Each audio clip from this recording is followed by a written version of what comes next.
Good. Good evening, everybody. Welcome to the Glens Falls City Planning Board meeting for April 2nd, 2025. We'll get the meeting started with approval of the minutes from March 5th. Mr. Landry, any comments? No. Mr. Sherman, we're new. Mr. Welcome to the board. Thank you.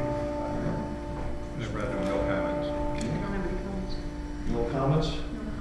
Then I make a motion we approve the minutes from the March 5th meeting. Second. All in favor? All in favor? Aye. Minutes accepted. Approved. All right, we're going to start off with some old business, the site plan review, SB 25-0001, 156 Maple Street project, Robert Newwheeler, leasing tax map number .303.17-11-31, commonly known as 156 Maple Street, is seeking site plan review and approval to open a new restaurant in the existing building pursuant to City of Glens Falls Code Chapter 220-17C and 17. Good evening. I'm getting pictures and stuff ready. Give it to that one.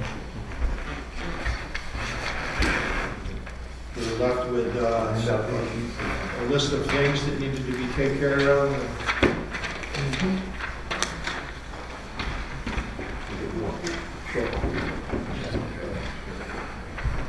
Your pictures. Gave one.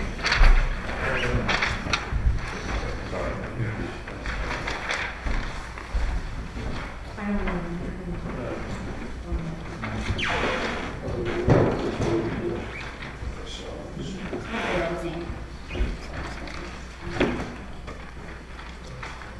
Were these signs up there, the handicap signs up there yesterday? No, I took them down because they didn't want to, I got them all there in my car.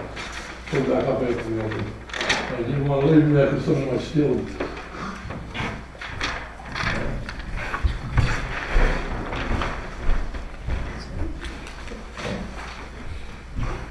Yeah, this is the 91.5. That's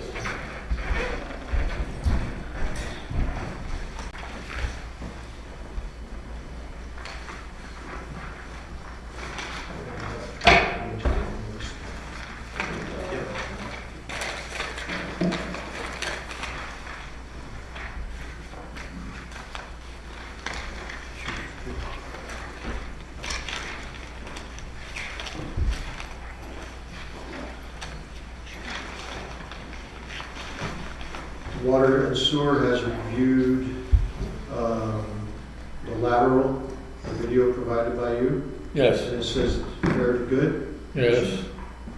Okay. The only thing that hasn't been done was the cement blocks, which we wanted to wait. They go on the thing and you can't go over the sidewalk. And the arrows.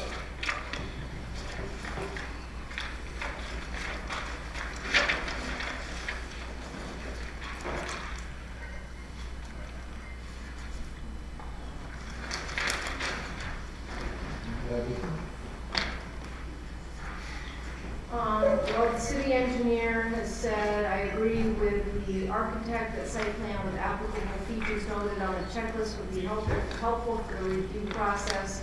This includes the existing site drainage and proposed drainage improvements. Water Sewer Department is again requesting details and supporting documentation about the grease trap installation. How was the size of the grease trap determined and by whom? It was by the sewage people. There's a, The grease trap was pre-existing. it was pre-existing. And as far as the sewage, or the drainage, that was just put right into the common area of the grass. So all the, right now, before we did the repairs, there was just roof line and the water just rolled off the roof into the street. If you see There's it, now you see- gutters, and it's pushing the No, she's water. talking about the grease trap. The grease trap was already It there. was pre-existing. Right, but the city engineer wanted to know who installed it, the size. Oh, I don't know, that was there already. Pre-existing, so how are we gonna know?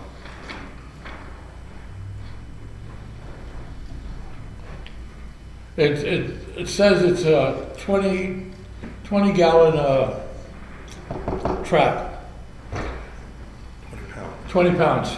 I know something like that.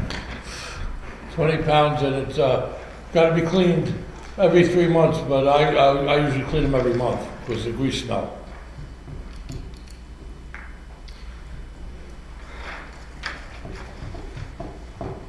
Well, I know the city engineer asked for that the last time, so I don't know that we have any documentation relative to that.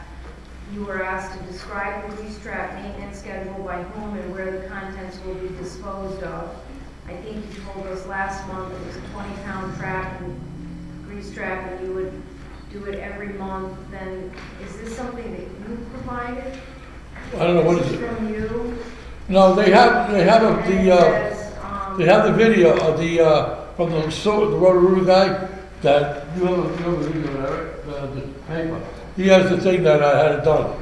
Okay. It was, Right, this is you, I think, responding to the city. The former Roto-Rooter inspected the grease trap, 20-gallon grease trap, got it cleaned every 3 months, but I clean every month. Is Right, this- that's me, yes. This is from you, okay.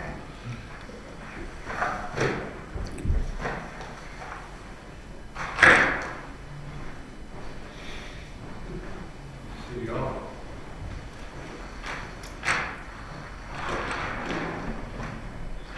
The city engineer asked for a record drawing as-built of the grease trap to be submitted to building and codes and water sewer for the city's records.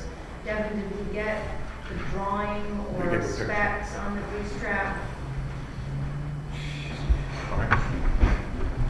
Devin Roselle, zoning and planning coordinator for the city. We have not received the spec on the grease trap. It was examined by Alex, our current code enforcement officer. Was it deemed acceptable by the building and codes? Upon a visual inspection, it appeared to be Okay. acceptable. We did request a spec on the trap. And then you were to inspect the existing sewer line lateral, and I'm told that that was deemed sufficient for continued use. Estimated average daily water consumption in gallons per day. Did we get that information? It's in here somewhere. 420 gallons. That was sort of calculated by the engineer based on the previous restaurant use. Did we get the location of the dumpster? And yes, the- there's pictures going on the back of, over here, it's gonna go on the back of the fence over here. And what about the exterior grease storage location? Same place. Oh, it's gonna be, I did that somewhere, what the hell I call that place? Buffalo, Recyclers. yeah, recyclable thing, they go right there too. And that's what I So got. it's gonna go on the back of the lot? Yeah.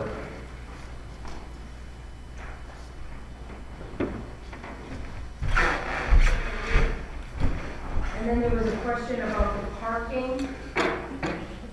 Yeah, the lines are all there, we got all, I drew the lines, and the only thing, like I said, is the cement. For when you come, going out to Walnut Street, there'll be one way out, all cement blocks that you can't drive through. And 8 spots.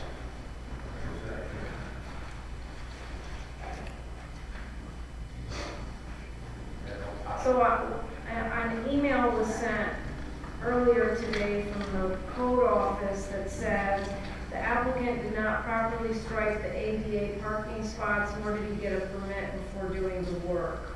Have you been in contact with the building and codes department regarding the striping? Right here. It was just repainting the lines that Oh, were already yes, there. But They have been in contact with us. We went out when we were informed that they restriped the parking lot. We just We reiterated to Mr. Neweiler that no work would be done until he had an approval from the planning board, and it told him to stop work at this point and begin preparing only proposals. Thank you. So are you saying that if the application is approved, that it would be conditioned upon proper ADA compliant parking spots? Yes, after speaking with my director, they would have to have an aisle in between. It's a 4-foot aisle Right. that allows for handicap access or a Right, you wheelchair. can't just designate 3 spots. There's. They have to be ADA compliant by, Right. by the code standard. It's New York State.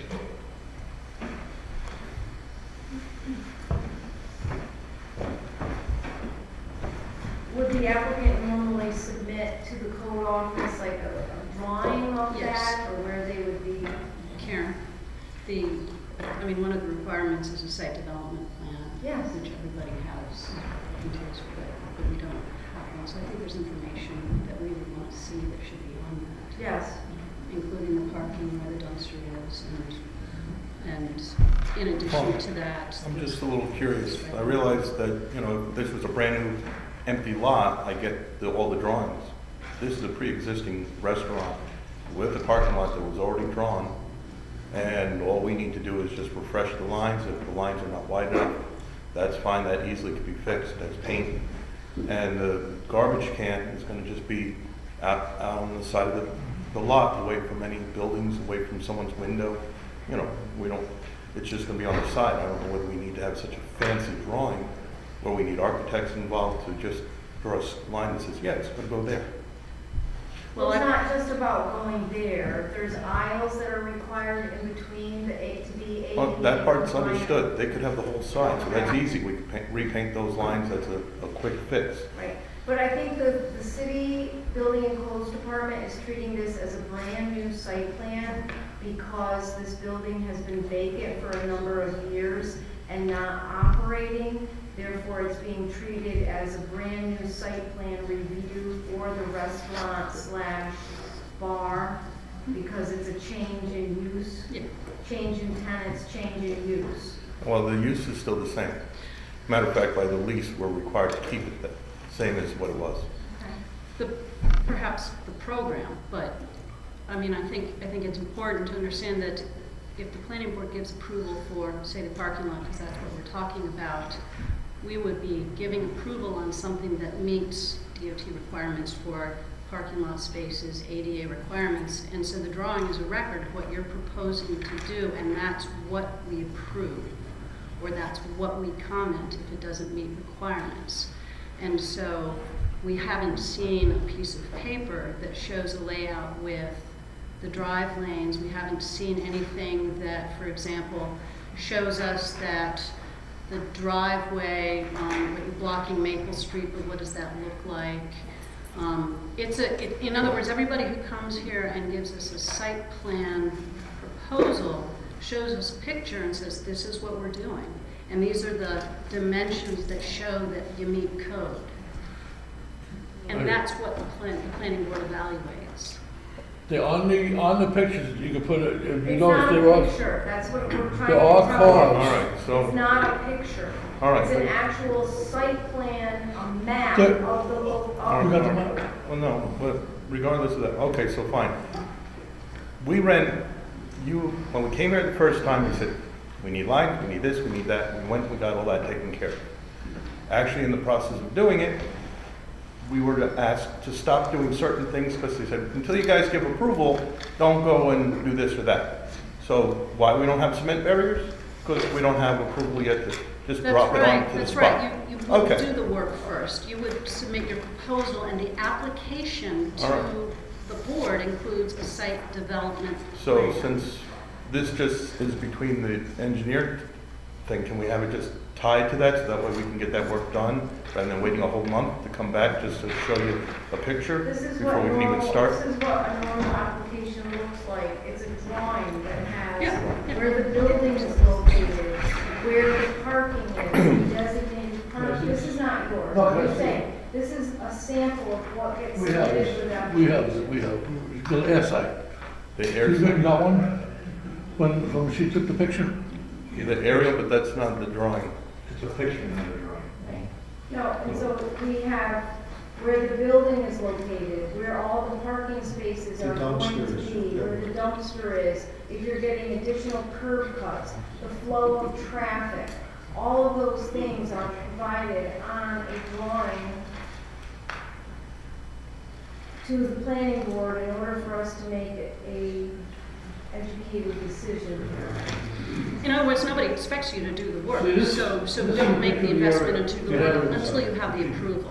That's the On process. here, The other question I would have is, how long does it need to be out of service before it becomes a renewed site? Because It goes into the record so that down the road, building and codes can say, this is where the dumpsters are, this is what was proposed. oh, okay, gotcha. All right, so I always just get draw a site plan. Where can I get a site plan? Draw it up.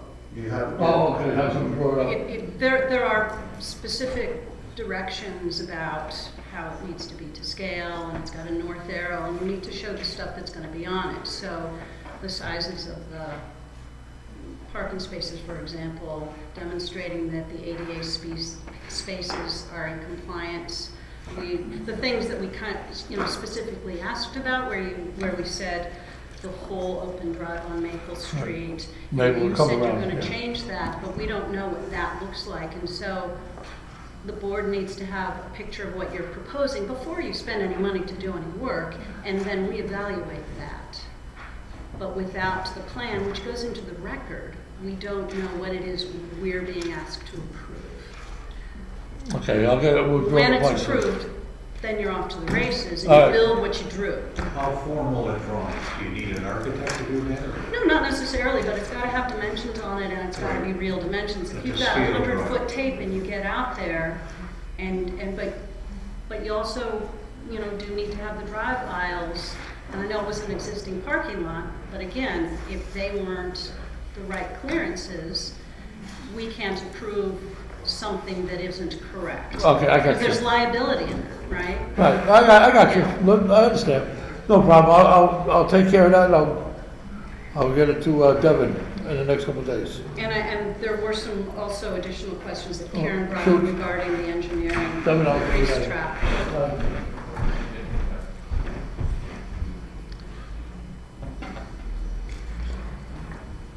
May I continue? Yeah. I think at the last meeting, we asked if you would talk to the neighbors. Yes. And discuss whether or not they wanted a fence. Yeah, I talked to their house and her. yours. I was telling the gentleman, she's a very nice lady.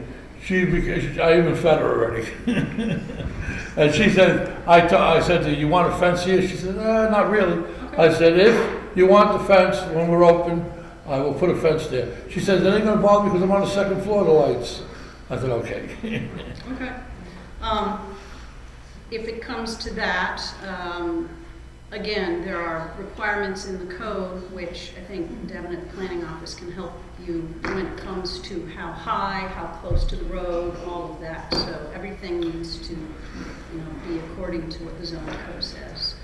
Okay, I'll make up a plan. It doesn't have to be a big one, does it?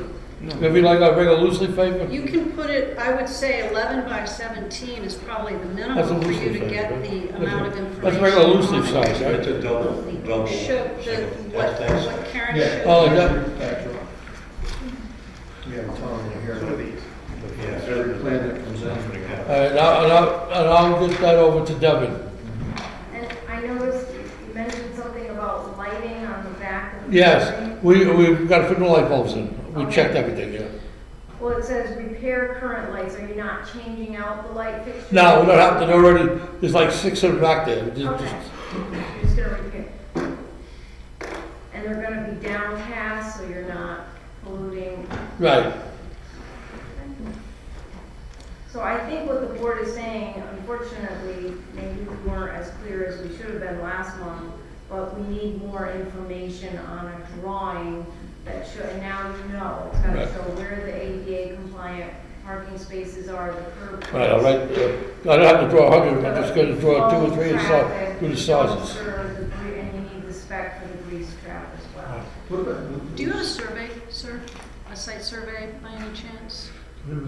If someone has a survey of that property, that would be an easy thing to put all those Yeah, dimensions on. that's what that, hold on. That's what this picture is, isn't it? No, the survey drawing, like of the site. If you have a survey done, they give you the drawing of that site. It'll have the buildings, everything on it. And it shows you what's there. The owner may, you lease that building, right? So the owner may have that. That's, There might be one on record in the city. yeah, No? No, It's too old. yeah. but there's drawings of that property that have all that stuff on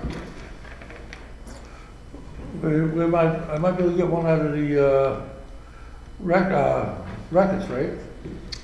If you go to Warren County Parcel Viewer, for example, or even Google Maps, it's a starting point, but it's gotta, we need to see the size of things drawn accurately on that. I might be able to, I have, footprint of your site.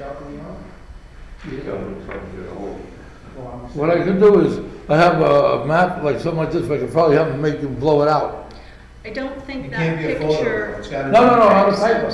No, I have a map, like a thing, just like this, but, maybe you can have them blow it up. I got the UPS. You gotta have it to scale, you'd have to show the drawing, all the parking lots. The location of the dumpster on an aisleways or curb. Yeah, I haven't put that in anyway. Yeah. And everything's labeled on there, And the the lights lights, are gonna put in. stuff like that. I'll get that to Devin by, yeah, work with Devin, Friday. because he'll be able to, give you more specific information Right. on, because it's in the application, just a checklist for what kind of information you should. Yeah, well, most present. of the checklists, the only thing I said is this parking lot. That's the main thing right now. Well, I think also we need to make sure that the engineer is satisfied with everything related to stormwater and grease trap. Well, I gave him all the information already. He hasn't said anything to me about it, so. He gave it to Devin, so Devin knows that all So already. we're just making sure we have the records for. Yeah, our answers main to thing those. right now is just the site plan of the build of the Well, it looks like property. you have most of the stuff done, except for, we need that drawing. Right, I'll get And that. then, is there anything else that we had that, we had, yeah, Devin, do they need instead of record drawing on the grease trap, do they need that or just a picture? well, that was approved, they went and inspected. We were still waiting on a schematic Okay. for the grease trap. Okay, But other than that, as I said before, it was visually inspected, but we requested the spec. schematic of it. Yep. Yeah. That's it. Picture's not enough. There's also, How we, That's what they requested the first time, if they wanted a record of the grease trap, that is what they are. Devin, when you go through the application with them, there was an inconsistency on the lot size also between the EAF and their. Yes, that's So- because it's 3 parcels, yeah, it's okay. The parking lot is cut up into 2 separate parcels. It's actually, within 0.1, actually on the difference. So I have no issue with that as far as I'm concerned. All right, so then, and approval from the engineer on the French drain and the gutter plan. So those are, that drawing, the drawing of the grease trap, approval of the engineer for the French drain and gutter plan, which. well, we got all that already. Okay, and then all that stuff, like I said, on that drawing, it's gotta have the location of the dumpster and all that. All right, I'll Okay. see what I can do, because I have what do you call it? A shot of it already on a paper. I want to see if they can blow it up. If they can blow it up to halfway decent size, then, Just talk to Devin, talk to Devin about Yeah, communicate with them. That- They'll know. all right. plan before you go through the trouble of laying something out and it's, not really what we're looking for. And we'll be able to. All right, I'll try to get that to him by Friday or Monday. I'm ready? All right, so we're gonna table this until next month.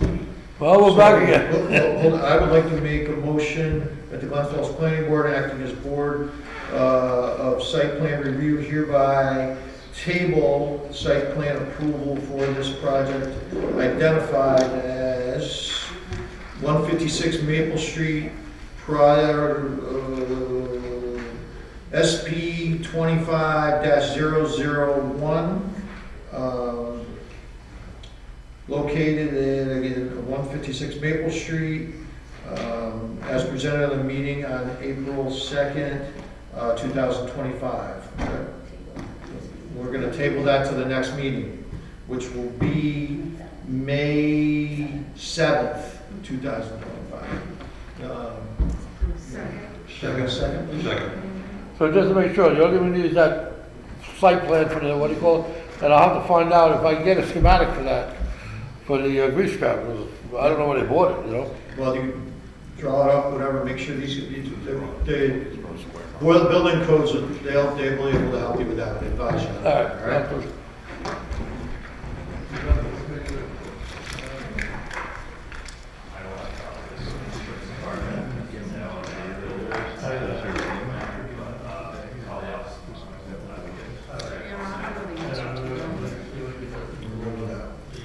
I think the question was asked.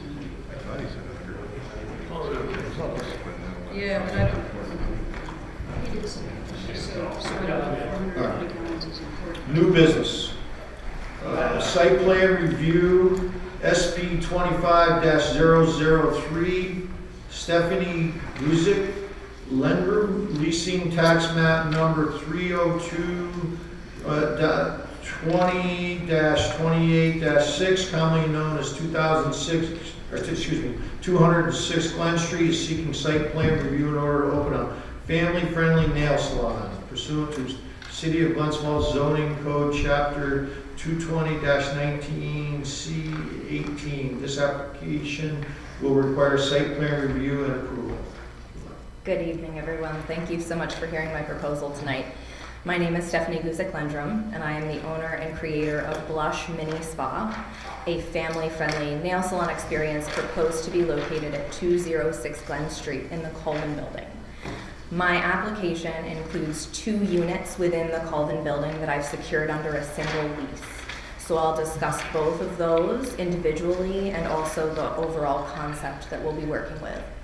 The first location is named Suite 2 in my paperwork. It's technically street level. It's located in between the 2 door fronts of Finders Keepers consignment shops. It is a very long and narrow space, currently vacant.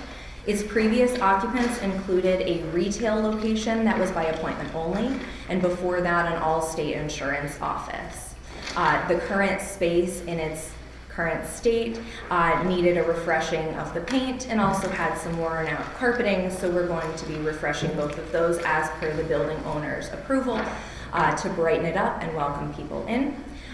We have on the floor plan there, as you'll see, there are suggested or proposed locations for a couple of manicure stations and a couple of pedicure stations proposed to be staggered to allow for a pathway for walking that's comfortable for all of our clients and also our employees.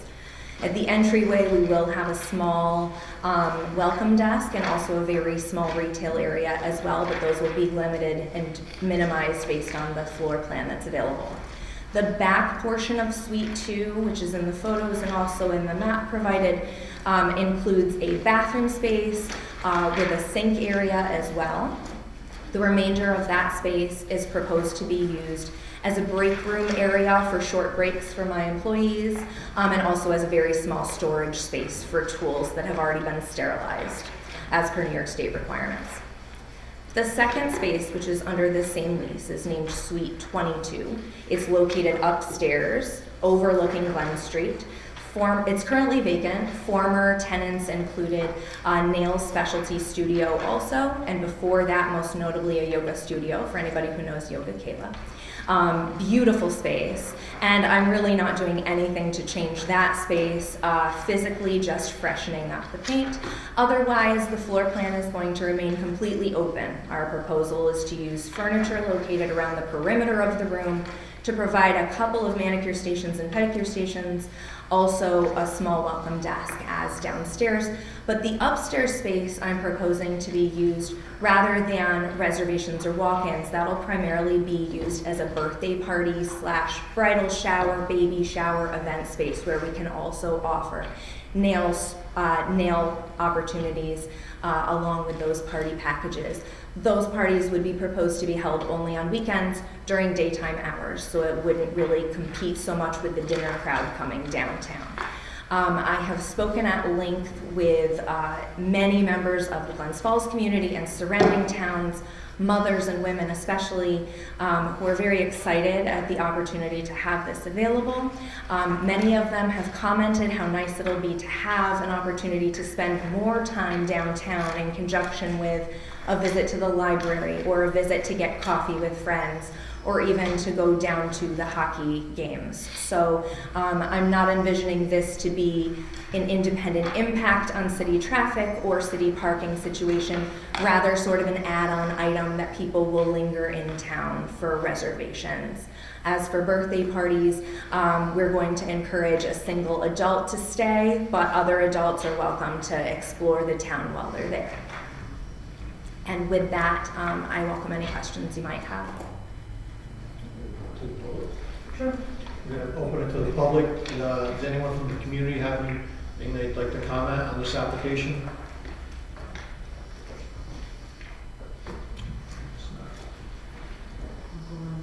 Mr. Chairman, actually, Nina, architectural. Let me just ask, well, Yeah.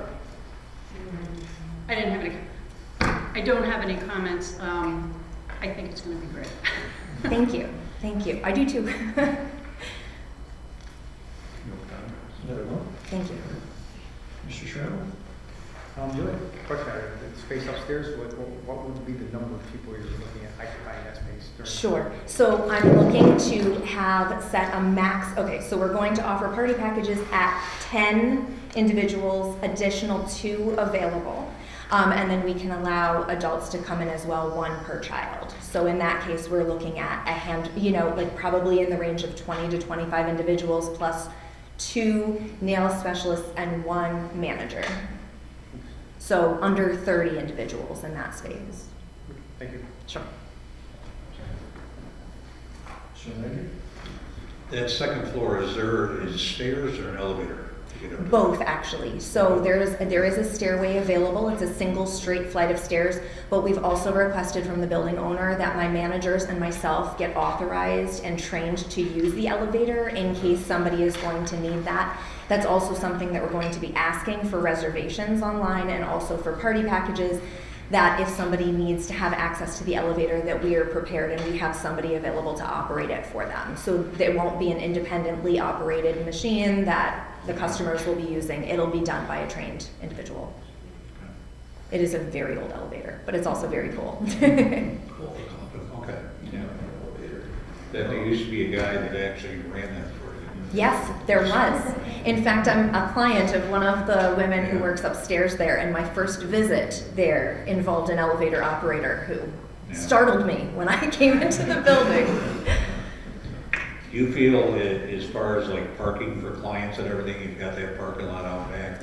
So we have the parking lot out back, we have the street parking as well. We're going to be operating on what I call kid-friendly hours. So during the week, that's going to be primarily in the afternoons, into the evening, but like I said, hopefully it'll be done in conjunction with a dinner plan or, likewise an opportunity to be out in town already.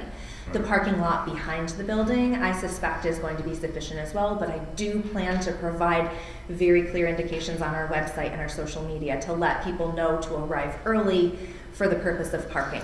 But if it's something done in conjunction, hopefully they'll already be in town and have secured a parking space to do a variety of activities. Right. Okay. All right. No, I think something like this, I like the idea because it's something unique, kind of a boutique type of thing that we, it's just one more thing that can bring people downtown.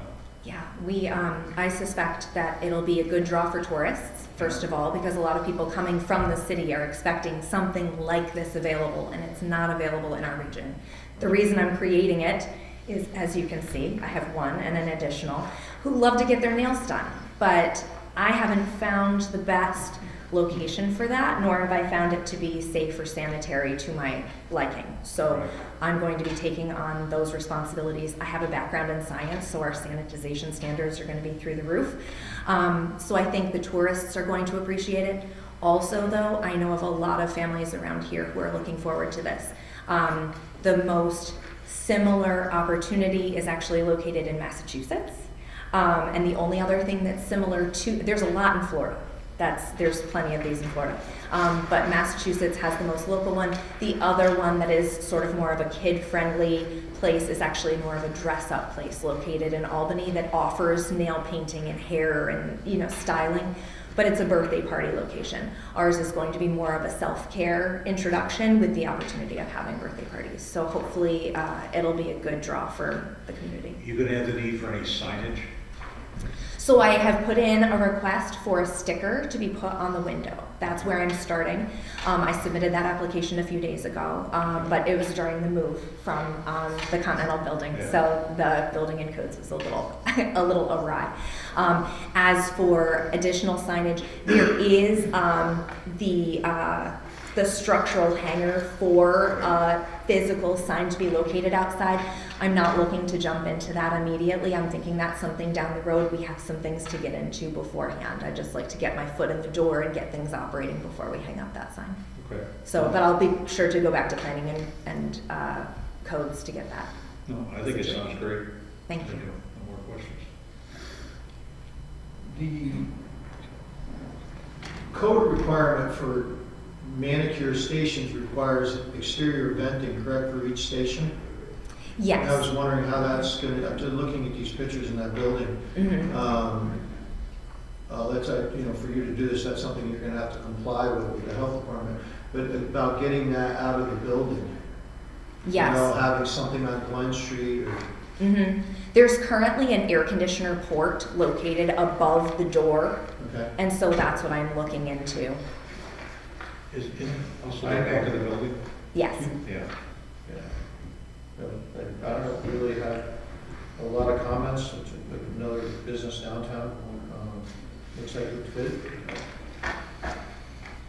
With respect to seeker, I would classify this as a type 2 action, as it does not involve any substantial change to an existing structure or facility, therefore no further action is required.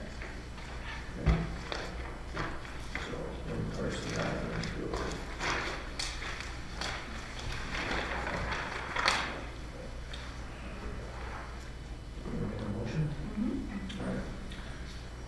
I would like to make a motion that the Glens Falls Planning Board, acting as the board of site plan review, hereby grant architect or site plan approval for the project identified as SP 25-003, located at 206 Glen Street, in the city of Glens Falls, as presented at this meeting, April 2nd, 2025. All in favor? Second. Oh, do I have a second? Second. All in favor? All right. Good luck. Thank you. Good luck. 2 minutes. Doris?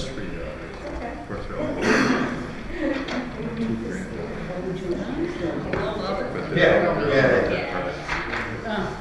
It's my birthday. You right? This is a big one, right?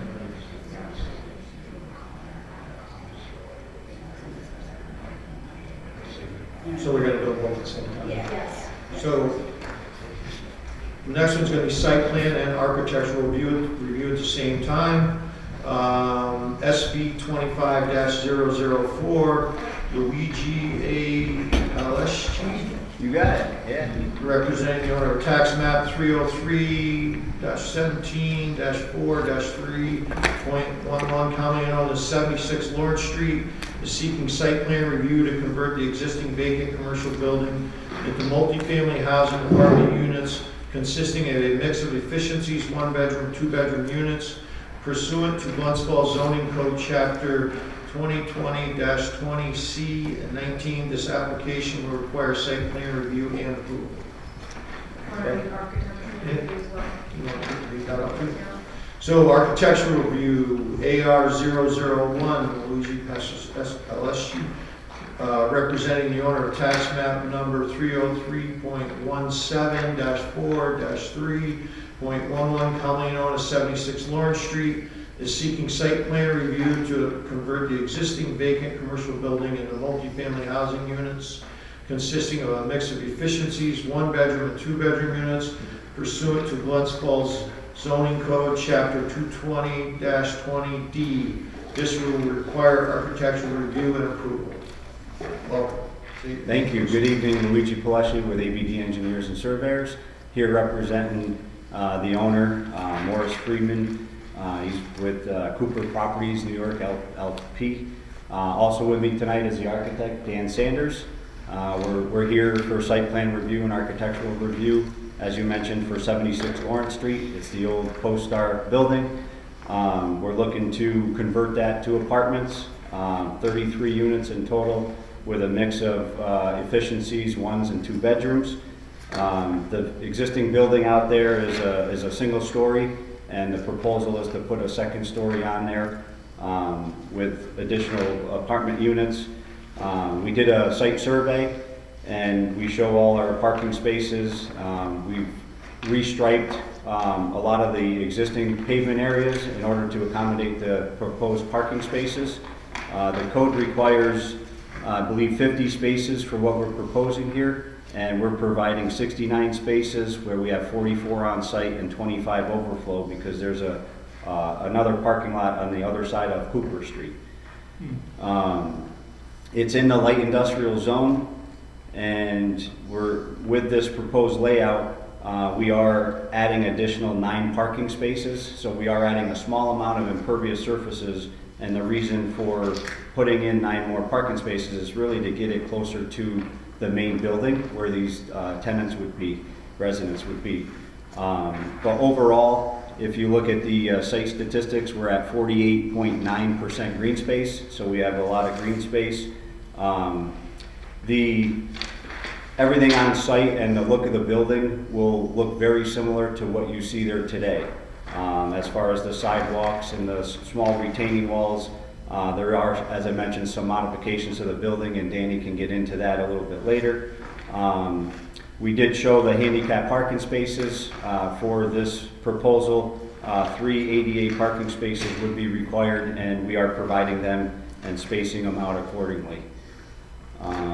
We do have some lighting proposed as well as the existing lights that are out there. If you've been out there, there are some decorative lights near the main entrance off of Lawrence Street, but we will be adding a couple more lights on the backside just to give a little better lighting for security over off of Cooper Street.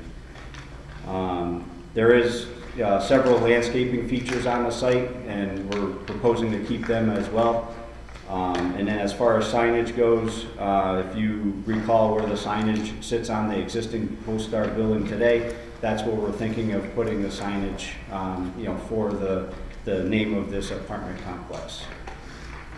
The other buildings on the property that sit further back on the property itself, we don't know what we're going to do with those yet. Right now, our goal is to get this front building going, and then likely be back before this planning board with some other future ideas. With that said, I'll turn it over to Dan Sanders to kind of take you through some of the architectural features. I don't know if you want to set this up. You keep the elevations, I have the floor plans.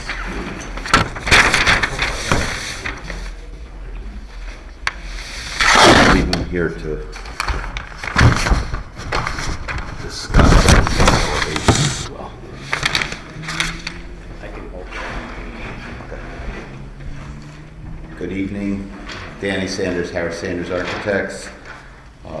The project entails converting the building, the existing office and printing area for the former Post-Star location. The office area, the one-story section, would be maintained. The shell will be maintained, the windows and the existing openings. We're only adding just a couple to allow for natural light into a couple of the apartments, but for the most part, the one-story building would be maintained. And then the proposal is to add a second floor on top of the building with the metal siding that would be complementary to the warehouse sections of the building that are there now, and also from a color standpoint, they would be matching the recently painted buildings on the site. So, but also the window lines and vertically would be lining up with the windows down below, and we've had success in several projects recently adding second and third stories onto existing buildings. It's been very good in terms of just the maintaining existing buildings, renovating buildings, and getting higher density in urban areas, but also just maintaining the site and not expanding any buildings or structures on the existing site. As Luigi already mentioned, the site would be maintained in its current configuration with egress and access through. There was some discussion about getting closer parking spaces, so that's why we added some parking spaces to the entrance, but there are a couple entry points into the building. I can go over that with you, but in terms of the configuration and the design of the building, we have nice size apartments. We've laid out a couple of those. I believe those were presented in the application. We're inserting a second floor within the warehouse space. So we feel, again, it's maintaining the building in its current configuration, but maximizing the building's potential by slipping in apartments within the two-story space. So again, it's a project that we feel is maintaining the existing shell as much as possible, and using the space to get additional units, but also allowing for the existing shell to remain with some minor modifications where needed. Second floor addition would be accessed by new stairwells within the building. We're not looking at doing any exterior staircases for the project. I can respond to any questions in terms of the aesthetics, but the floor plans are here, and I believe they were presented in the package if you have any questions. So your second floor addition is going to be On over the the brick section of the portion, building. But then did you say you're going to also use a double height warehouse space? Yes, we're slipping in apartments within the double height existing warehouse space. And on the elevations, that's which portion? That's So- gray part? Yeah, that's over here. That's what the lofts that Yes. you were showing? Okay. So there would be an additional staircase to access those within the building. And building works out normally, well, the units themselves work out to be approximately 750 to 800 square feet. The center core would be amenities, fitness, dog wash. We haven't finalized all of them. What we're doing in a lot of apartments is providing tenants or residents with some office space, flex space within their apartments. They really like that. So, and some of the apartments also would be including a small office or den if they don't get natural light in the apartment themselves. They're too deep or so. But we are maintaining each apartment with a consistent, bedroom and living room in the exterior wall, and then the service rooms, the bathrooms, and the laundry and the like would be tucked back into the apartments. And then again, the staircases within the units would get to the upper level loft areas that we would be including in the warehouse space. And as far as mechanical systems, are we going to see anything on the outside? Are you using heat pumps? Are you putting We're looking at heat units up pumps. there? We're looking at electric, and the condensers, we haven't finalized those, but any of those would be tucked back into the center of the building's roof line. So they would not be on the perimeter. We would have a bank. I think we presented a roof plan.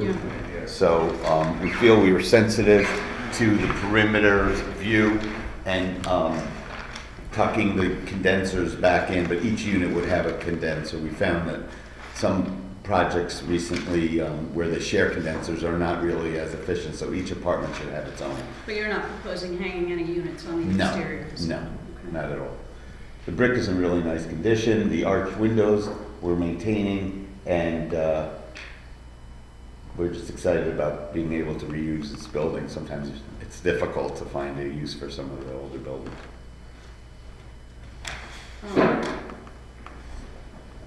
What are you gonna, may I ask what you're gonna do with that metal canopy that's on the site that Right connects now, we're to the maintaining it. university? It could be an outdoor space for the residents to use. Are you gonna fix it up at all? Well, yes, it will. Yes. It's not, I mean, structurally it's sound, it just needs to be, some of the siding needs to be modified and Oh, fixed. Is that what you're talking about, the one There are two back? canopies. There's the very high one that connects to The one in the back? there's one that connects to this. Oh, that, building here. that's the pergola, that's the The walkway. pergola. Yeah. That is wood, we haven't really discussed what we're doing with that. We're probably going to remove it, though. We don't really see a need to maintain it, so, I think that was used for just getting around the site, but it sort of stops at an arbitrary point. What other, yeah, so in terms of connecting the site, as Luigi mentioned, there are walkways, but we would remove that. But then you said you are.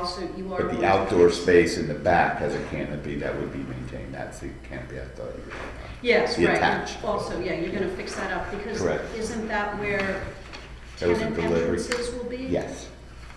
Can be, that's one of the options for the entrances. So the first floor has that canopy, and that's one of the entry points. The other entry point is the main entrance that's there right now. So if people are parked across the street for potentially, or near the front, they would most likely come in the main entrance here. The mail and packages, we would encourage also coming in that area for deliveries. This is an egress point and a secondary entrance to these residential units, so they don't have to go all the way around. And there's another one that has a turn. And then this is the other one, right? So this is all gonna be, which is nice because we're maintaining a covered entry points for both of them. And then this is an egress essentially on Cooper.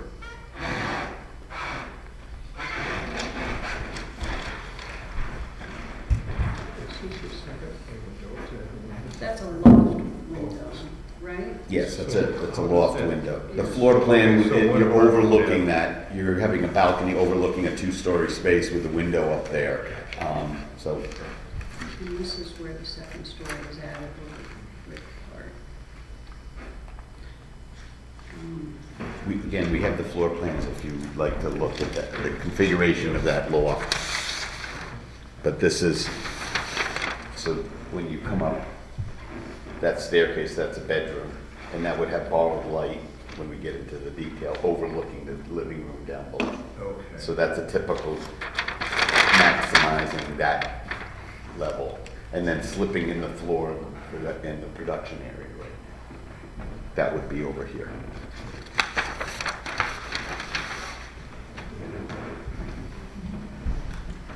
We're going to open this up to the public. Anyone have any comments on this application? Please come forward. Should the public see the drawings? Was it? Or should the public? Hi, Eric Unkoff, Shirt Factory, across the street neighbor. I don't have any problem with them putting in apartments. I don't have any problem with them adding an extra floor. Hell, they could add 2 or 3 extra floors. I don't care. The problem I have is that they spent a lot of time and effort back when they built that original brick building for it to blend into the other buildings in the neighborhood. And now we're going to draw out a feature that's on basically the back of the building that really isn't visible from either the Cooper Street or the Lawrence Street streetscapes, you know, in terms of viewing the building. And we're going to add, basically, on top of this brick building, we're going to add this tin. And I think it's, you know, I understand things cost money, I understand it's the cheapest way to go probably, and, but it doesn't necessarily mean from an architectural point of view that it's the best way to go.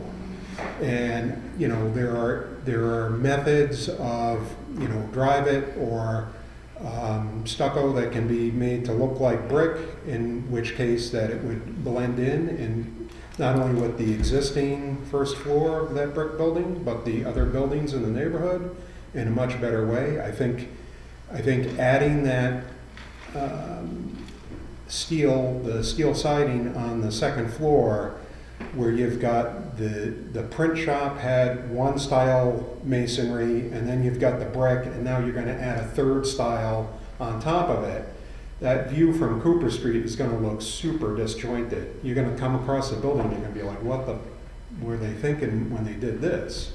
And the problem is that this is a forever kind of decision. This isn't like, hey, well, you know, down the line we can change it if it really looks atrocious. I mean, this is like, you know, this is going to be here for forever. So, you know, I'm just asking the board on the architectural reviews end of things to consider that issue, okay, in terms of how it blends in, because I mean, the Gray Ghost building, they did a lot of work to make it match with that, and it also matches with the architecture of the shirt factory and matches with actually a lot of the other buildings in terms of the pilasters and the step outs on the, and I don't mean that they need to go that nuts in terms of matching it as close as they did, but at least if something were more, you know, faux brick on the upper floor, you're not going to be able to tell from the ground, but at least it'll look like it was supposed to be there.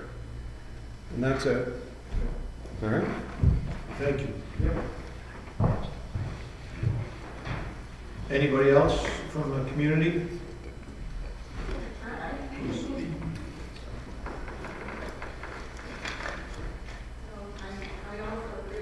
No, excuse me, hold it. Come up, say your name, where you're from, and please.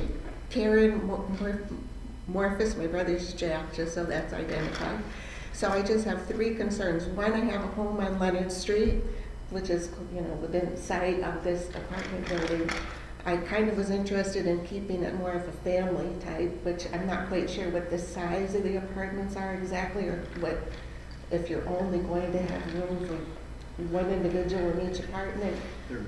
I also was in, when I saw this site, it did look a bit industrial to me. It's, you know, as far as the site, you kind of want to keep it a little bit more, I agreed with Eric as far as the metal. And then also if there are lights in the back, which is good for the parking, to keep them low so that I'm not in my house getting a big light into my house out the street.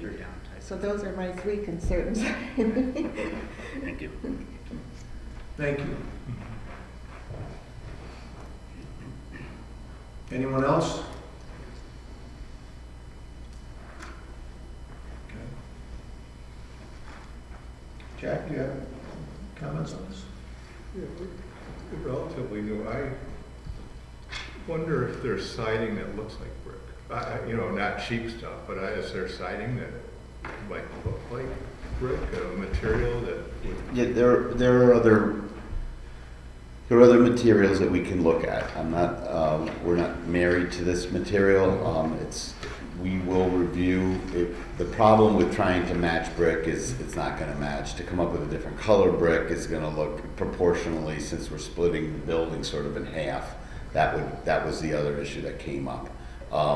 We have had success putting an EFIS addition on a building in downtown Albany, but proportionally that was tying in to a stone existing. It was not a brick. We've done siding additions on top of brick. That could be another possibility. But to put EFIS that looks like brick or has joints cut into it, I think that's kind of, and again, I appreciate your response. We have looked at a couple things, but we're not married to this. We'll look at some other options. The key thing is that we're looking at doing a the addition onto the building with a lighter material so it doesn't look heavy on the brick. So whether that finish and that veneer is something that's metal, because we tied into the metal that's already on the building, we tied into the metal that's already on the site. It's a vertical siding, so it gives it a little bit more verticality on a two-story building. So we feel like that was part of the reasoning behind the design. But in terms of another material, we can review that. And if So that's those other buildings, so if you use this metal on here, you're gonna keep those buildings and you're not gonna change those to a different material later on? right now, we're Right, leaving so the if they- buildings as they are. We're trying to see what possible use there would be for reusing the buildings in their current condition. We're not looking at tearing them down. If we do, if the owner wants to look at a larger project in the future, it may include utilizing another portion of the vacant site as opposed to reusing the existing buildings. I believe that's what they discussed at one point. Or finding a use. There has been some discussion about trying to get like a studio and arts academy of some sort onto that site. I thought that was a nice use for those warehouse-like buildings.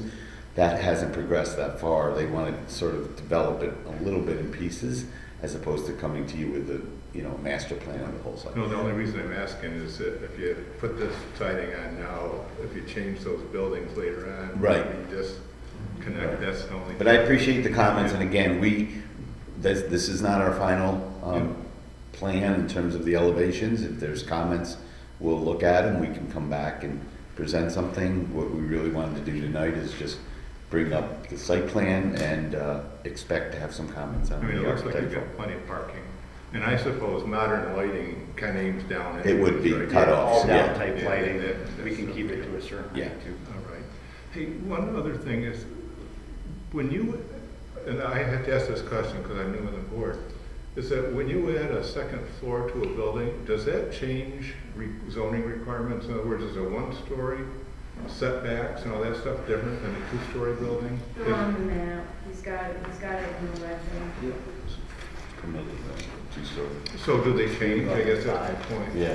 Devin, to answer your Oh, question. yeah. So the setbacks would only change if the actual exterior footprint changed. Since they're Okay. building up, there's no density requirement in this zone, so there's no issues as far as zoning is All concerned. right, I was in just that curious. sense. I didn't know. It's a good question. That is very. Yeah. Eric, you want to? Yeah, excuse me, one second.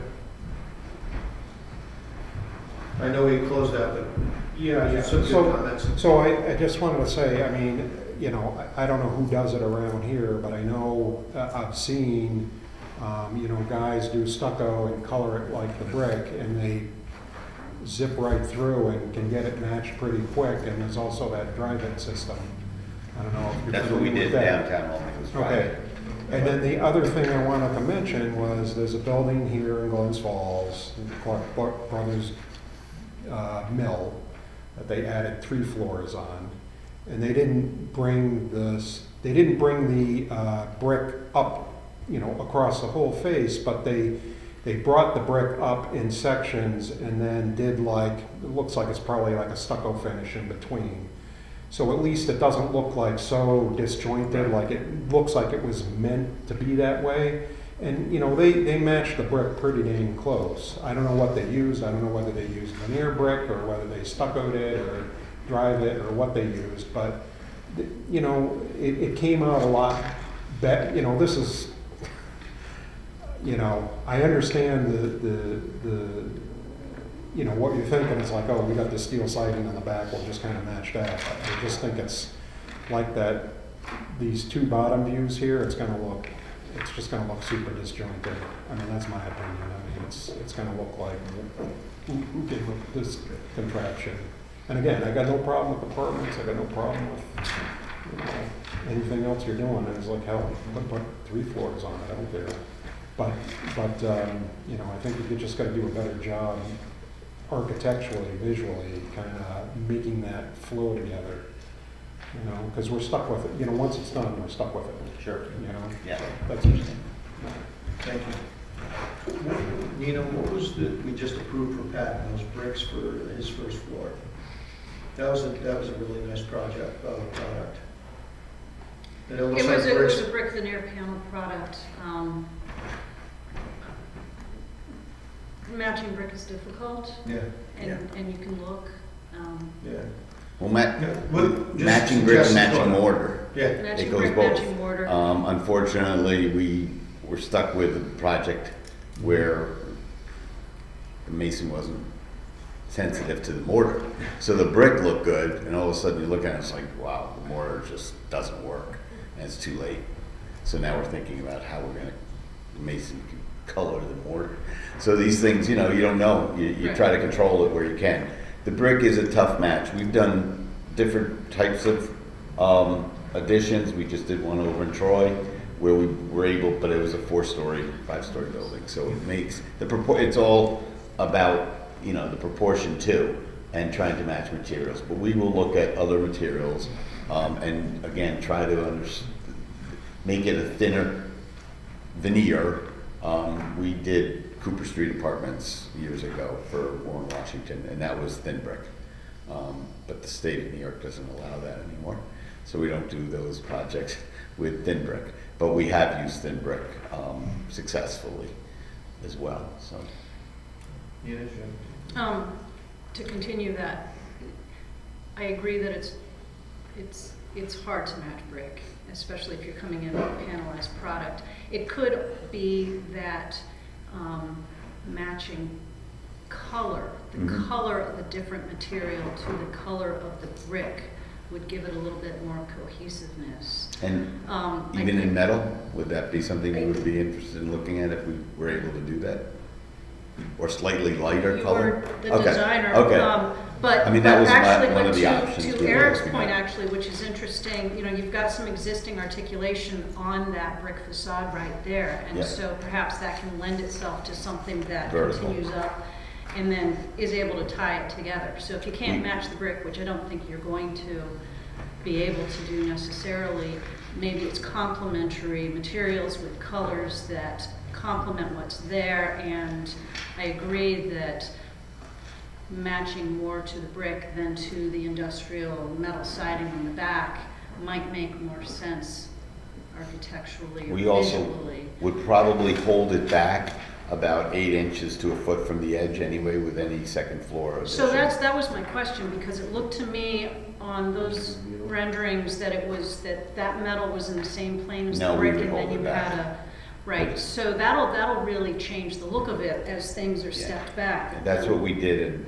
again on Pearl Street in Albany, if you want to take a That look, would we be have great do to that. see Yeah. then, if you think Okay. that's maybe from a design. Absolutely, we're more than happy to look at other options. So. My other comment, design-wise, was related to the windows. If you look around the neighborhood, you know, first story of the existing building has all of those mullions. The Shirt Factory has the mullions on the upper sash. Gray Ghost building has the mullions on the upper sash. But your new windows are punched, double-hung windows. And I think that this will be a large project for this neighborhood. So if this project, I think this project should be something that truly improves the fabric right in that area. And part of that is, for example, picking up on the window types that are in the surrounding buildings and tying that in. So that's, I think, a recommendation I would make. I do like your comment that you are going to pull the first floor. And the other thing, just to clarify, with the 2-story, with the loft areas, we did the square windows on top of the other windows, just so it almost looks like 1.5 stories. Yeah, no, right. So I hope that's favorable. I thought that was. That part didn't really bother me that much. It was that there was just this jarring difference between those older windows that match what's in the other industrial buildings and the new ones. Okay. And I think just being sensitive to how you treat the framing and your turnaround of those windows. Okay. And then again, back to the idea that a project like this would be a very large change in the neighborhood. Just making what's there, bringing it up to the best condition possible so that in the end, even the existing metal part of the building, you know, the coping along there is like really dinged up and banged up. And if we're making this new, then make the whole thing hum, not just look like something that was added onto an industrial building, like it all, you know, to tie together beautifully, and, you know, making the rear canopies welcoming entrances so that this is suddenly not industrial, but it's residential. So enhancing the feel of that. Are the thoughts that Appreciate I had. that. That's consider Let me everything. I just want to make sure I've kind of hit everything. Yeah, there's a little bit like the retaining wall in the corner needs to be rebuilt there and stuff. So just, The low one. yeah, Yeah, that was just, not- that's not just horrible. that whole attitude of we're Yeah. going to make this thing hum. Do you need sprinklers? Yes. Okay. We were And sprinkled, so yes, since we're going to with the residential. so from an engineering point of view, you're going to have 33 bathrooms where there were maybe a handful and sprinklers. So I'm wondering if you've done any preliminary engineering exploration. No fire flow testing yet, but that's something that has to be done with this fire sprinkler company. Right, and Devin, do we know if the city engineer wants to weigh in on increased water flow? Did I not see that? Oh, I don't know about water. He said for the next submission, please include existing utilities on the site plan. In particular, how is the site drained? Can you please include drainage structures, pipes, dry wells, roof drains, gutters, downspouts, etc. You didn't have anything from water and sewer? Not yet.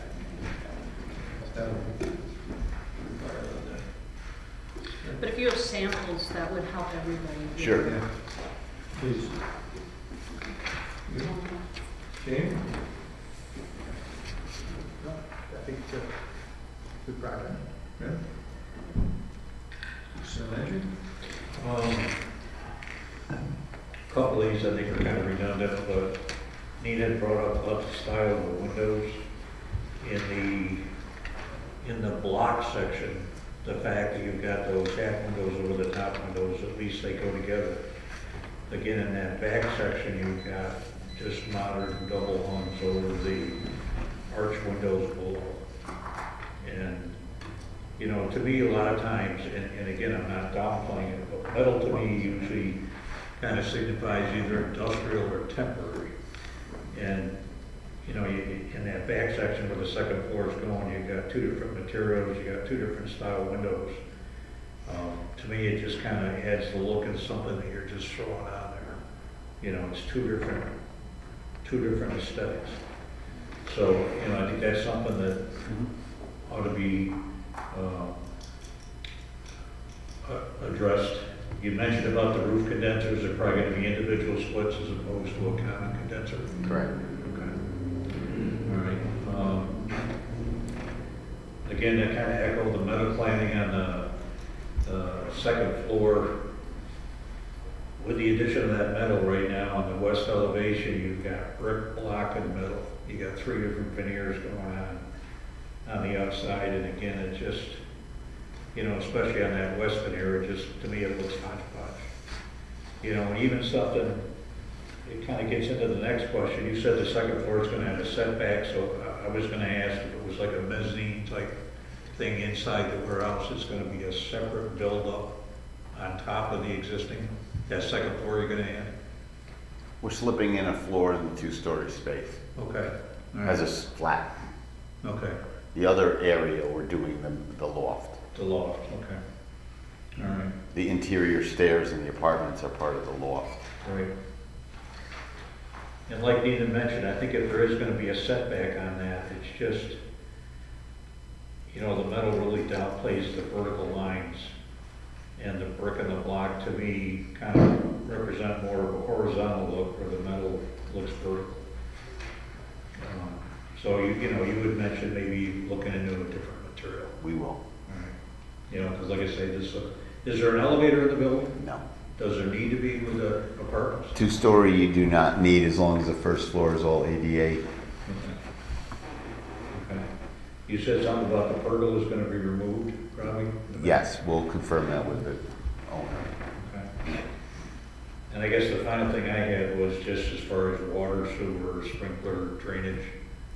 We'll do I what mean, we that can. needs to be, Yeah, drainage is gonna remain the same, right? Right. Like wherever the roof and the pavement, the only thing we're adding are 9 additional parking spaces that drain across the grass area and into a natural culvert on site.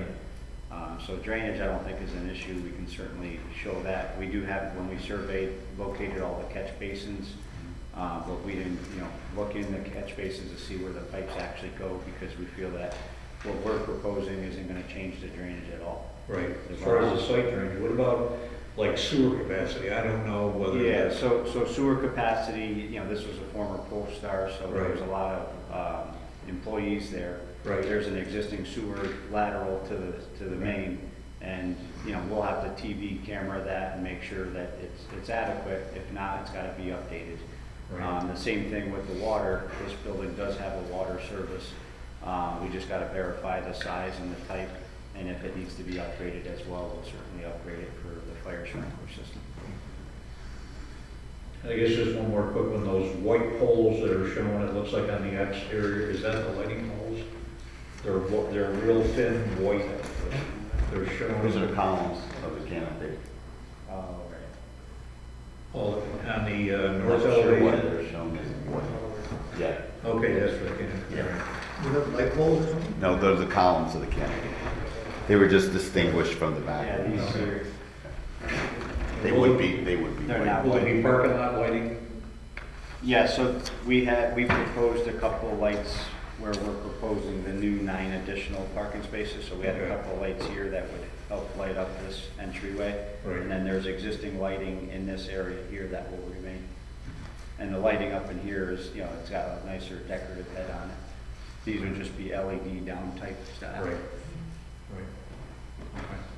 And we're capping them at 18 feet high, is the height of the pole.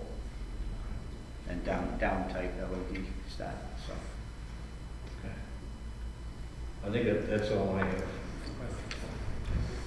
Well, for me, to echo pretty much what everybody else said, that, and as you've already said, you're gonna look into some different materials, that seems to be the consensus. It's great to see this coming back to life. You get it as a statement for that neighborhood, Mhm. so it's something that's our responsibility to try to do the best we can to work with you guys and the neighbors. That's our goal. Huh? That's our goal. Okay, so, I will look forward to having you come back and seeing some materials and some ideas, all right?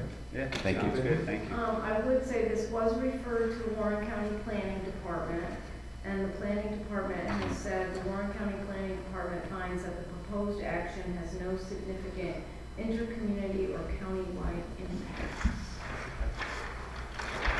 So it sounds like you'll be coming back with some additional product for the second floor, and then maybe more information, water, sewer, Yep, lines. absolutely. Motion to table that? Okay. I would like to make a motion to table this. The Westfield acting as Board of Architectural and Site Plan Review hereby table the architectural site plan, the project identified as SP 25-001-4, located at 76 Lawrence Street, as presented at the meeting of April 2nd, 2025, to come back to us on May 7th, 2025. And you're tabling architectural review as well. Then we're doing architectural review as well. What is the, just to clarify, the date for submission for that May 7th meeting? Is that? Yeah, I'll discuss. Okay, thank you. Get the date straight. Okay. Sounds good. Can I get a second for that motion? All in favor? Thank you very much for Thank you. your input and everything.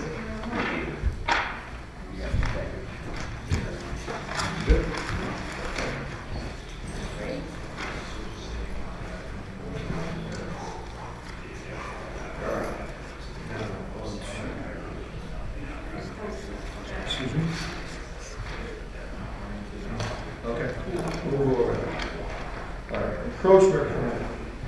Garth Cole, owner of tax map 303.17-10-28, commonly known as 140 Maple Street, is seeking approval of a curb cut for a new driveway apron pursuant to City of Glens Falls zoning code chapter 220-1K and 1. This application requires an advisory opinion by the planning board to the common council.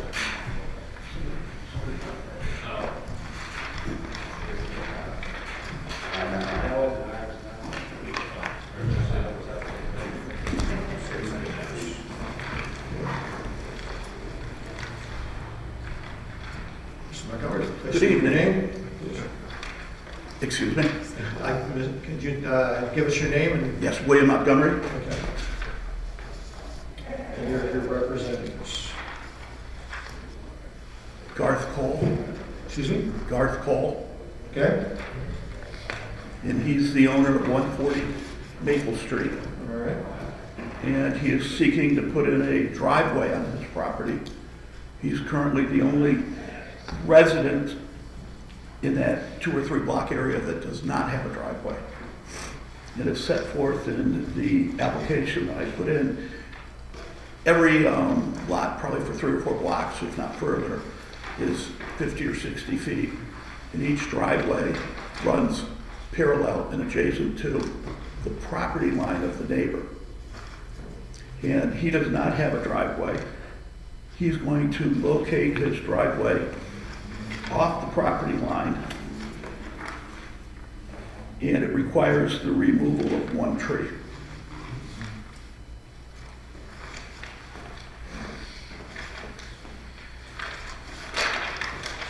And I have met with the building department and had both lots surveyed, 138, which is the adjoining lot, and 140, which is his lot. I didn't bring enough copies, but I have a copy of the survey here if you'd like to see. Oh, perfect, great. And leave it ahead of me.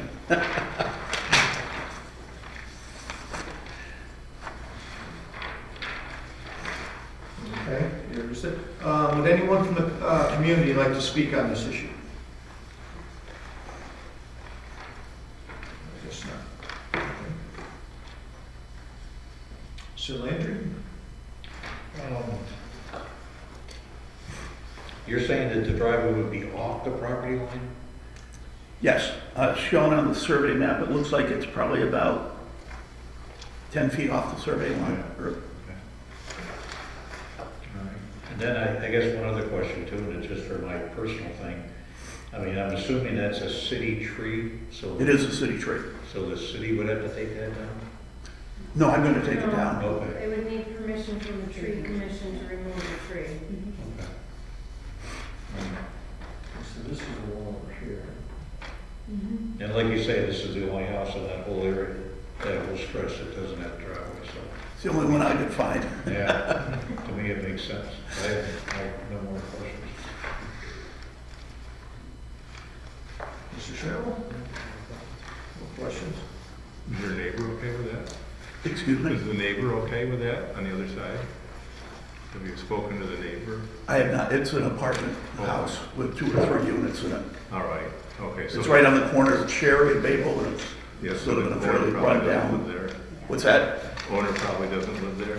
No. All right, And they just kind of park on the lawn and yeah. Yep, with a lot of trash all around their house.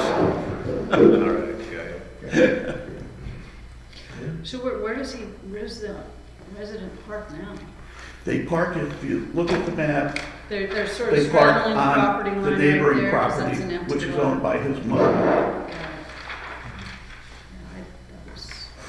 okay, so kind of to get the background, the lots were kind of joined or the same family. That's that, when I went out and looked at this, so that's the driveway they're using now is the one on the next property. Correct. Okay. And And that's that just- property is trying to be sold. Correct. That was just a gratuitous arrangement between the mother-in-law. So and let's his correct father. this. Yes. Yeah. I mean, it makes sense to have the parking on the lot of the house where it belongs. And we discussed just moving the driveway over, but as you can see on the survey, there's only 9 feet. and the snow drops off the roof on that side.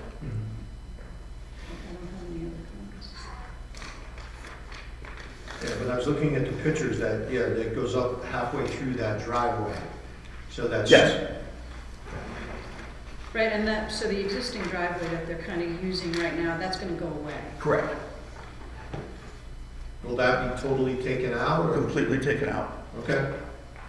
Because then we won't have a problem down in the future with that lot selling and who's. Correct, because the curb cut is not entirely on the adjacent property. So whoever buys that, and I'm under contract to buy it, Right. will have to come back to the city to put in a curb cut because the existing curb cut is not on the property.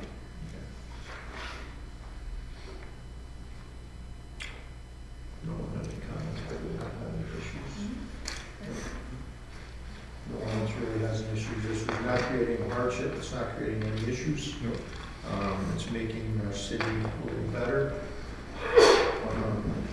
The only issue is the The tree tree removal removal. requires tree commission approval. Right, I went before the tree commission, the mayor was there, he said there are 7 spots, there are only 5 tree commission people now. 3 were present, including the representative from the county. The 3 present said they had no objection to the tree being cut. And the county says not only is that tree going to be cut, but the one on the corner, because it's an ash that's got some boring beetle in it. Okay. Boring in the sense of eating the Yeah, tree but as opposed that's- to just being boring to the neighbors. So they didn't have quorum, so they couldn't give the approval? Did Right, they- and then they met last week and I was up north. I Okay. thought they'd review it, but when I looked at the city minutes, it didn't show that they did. Okay.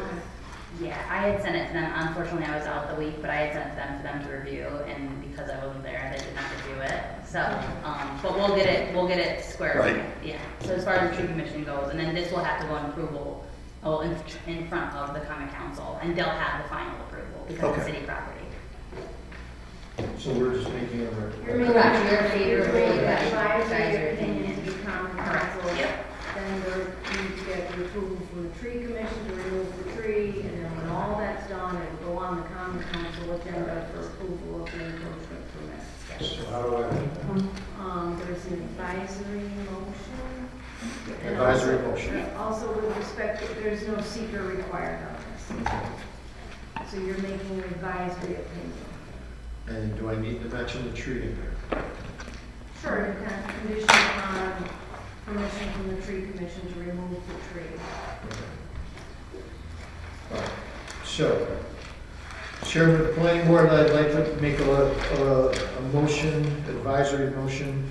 The Glens Falls Planning Board hereby submits the following advisory opinion to ZBA, Common Council, etc. Should look with favorable on the application of Garth Cole, owner of tax map 303.17-10-28, located at 140 Maple Street, with the condition of getting approval from the tree commission as presented on the meeting of April 2nd, 2025. Thank you. And the Oh, curb cut would require the apron to be in compliance with the city. Yes, oh yes, and then Correct. curb cut will be in compliance with the city's code. Right, and I have the specs on that, Yeah. the building department. And a second? Second. All in favor? Aye. Tough on order, folks. Okay. Thank you very much. Very Have a well. nice evening. All right. Good luck. Thank you. Here we go. Next order of business, lot line adjustment, SD 25-002 Patent Property Development LLC, order of tax map number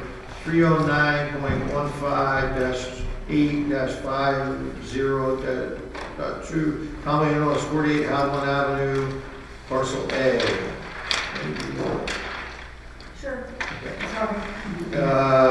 And parcel A, and Timothy Fleming and Haley Winch, owners of tax map number 309, 15-8-53, commonly known as 2 Thornberry Drive, parcel P, and Richard Whitmore, owner of tax map number 309.15-8-55, commonly known as 10 Thornberry Drive, parcel C, are seeking a lot line adjustment to convert 3 lots into 2 lots pursuant to Glens Falls zoning code chapter 192-4. This will require planning board review and approval. And that is Good it. evening.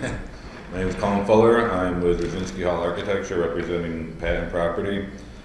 Just as you said, the original piece of property that was 190-15850.2, he has given up the partial parts of that property to the Lynches and to the Whitmores. I was under the impression that Clapper was going to take a part of that property, but then backed out for whatever reason, and the Whitmore residents decided to assume that property as well. And any questions? So it's these 2 lots become one, basically, Yes. So basically, right? Goes from this to this. this lot, these 3 lots are original. This lot is taking this property. This lot's taking that They're property. taking all. And he was going to take But he this did- piece I of property, remember but he that, didn't yeah. want to Colin, assume that. which one was it that went out? I just so I know for sure. I know one. This, he was going to take this one, but he backed out, so Yeah. basically he assumed that, so it's kind of that L-shaped. They're not gonna build that. They're So just- what- Right, and then this one. What's becomes happening with one. this one's going with this house? Right, that's a paper street. Well, no, this one's going to this house, this one's going to remain the same, and this one's soon as well. So, it is, So that's what You want this one? Oh, this house gets these two. This Yeah. 5-4. Oh, this one and this. Okay. Lynch gets this one. Supposed to be joined 5-4. So nobody's gonna be landlocked. And and- It's taking landlocked property that And- was right. landlocked, Yeah. and And adding it's it to their adding it lots. to somebody, right, and so the paper street back there is irrelevant because they all have access from Thornberry Drive. yeah, apparently Pat just decided there was too much property. I mean, it did kind of extend all the way down behind all those properties, which is, it's not a huge issue, but he figured he'd give the opportunity for the neighbors to assume that property if wanted, and they did, so. It makes their lots a little bit bigger. Yep. This is a paper street right here, so it's not It's developed. a nice neighborhood thing. Yep, very generous guy. Mr. Schrammel? No, I, Oh, hold on for 1 second. Excuse me, is anyone from the community like to comment on this? Okay, Mr. Schrammel, sorry. no, okay. Okay. Mr. Landry? Just for reference, that new house that Chris built there, this is the land that goes way deep behind it. Yeah, it was a pretty long lot all the way back there, so Okay. he's parceling it off to the neighbors. Okay, well, looks fine to me. Mr. Morphus? No comment. No comment, nobody's lot's getting smaller? No. Everybody good? It's No? not creating any hardship situation. I don't really have any comments. Makes No sense. comment and no seeker is required. So it would be a motion for a lot line adjustment. All right. Where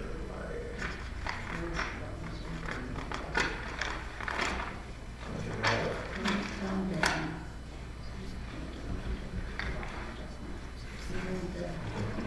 So I make a motion that the planning board approve a lot line adjustment for, this one right here. Patent Property Development LLC, owner of tax map number 309.15-8-50-2, commonly known as 14 Haviland Avenue. 48 Haviland Avenue. As presented to the board on April 2nd, 2025. Do I get a second? Second. Yeah. All in favor? Aye. All right, thank you so much.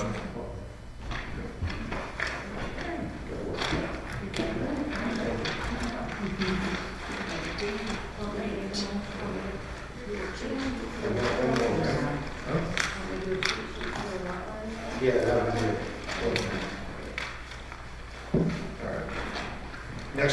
Item on the agenda, Graylock Self-Storage, Site Plan Review, MCP Glens Falls Properties LLC, owners of tax map number 309.27-6-2.1 and 9, commonly known as 79 Broad Street, and 83 and 85 Broad Street, seeking planning board review and approval to construct 4 self-storage buildings, total area 9,000 square feet, in addition to parking and travel services, pursuant to City of Glens Falls Zoning Code Chapter 220-18, C, 1, H, and N, Section 220-52A and B.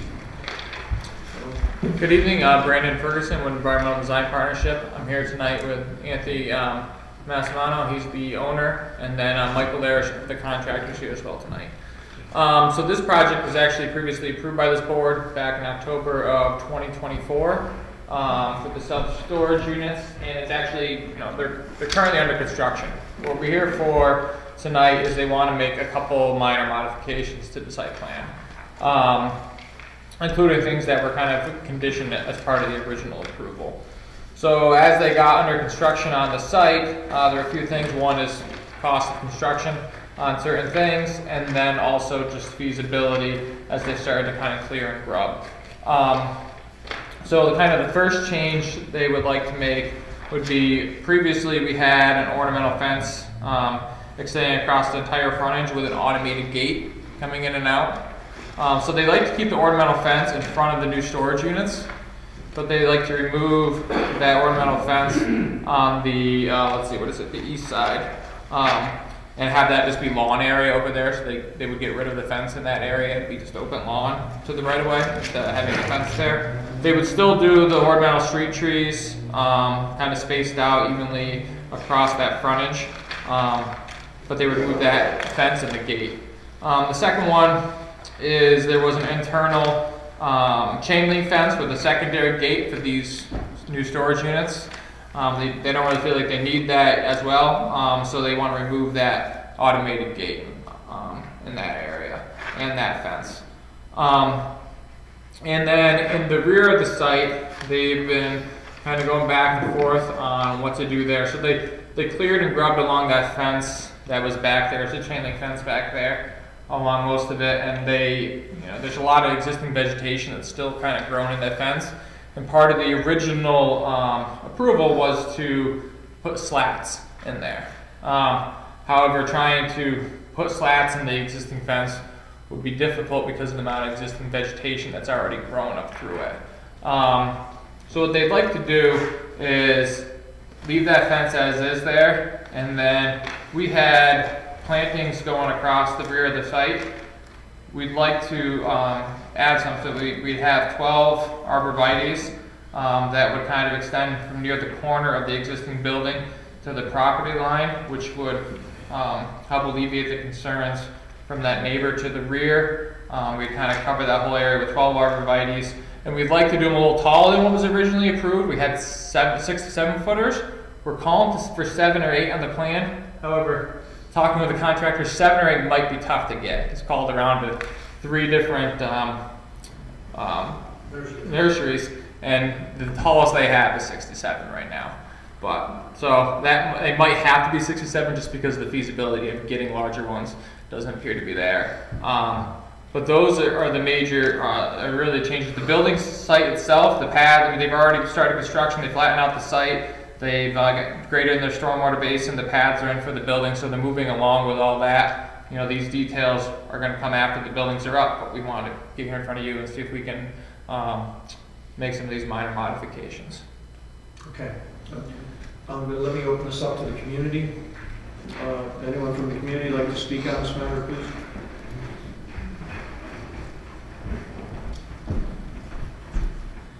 Good evening, everybody. I'm Steve Berkowitz. I own 26, 28, and 30 Montcalm, 26 and 28, which are impacted by this project. I don't know, see here, I have some statements I want to make.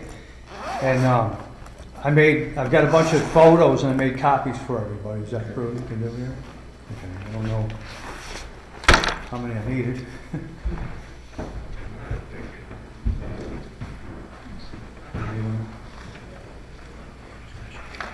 Thank you.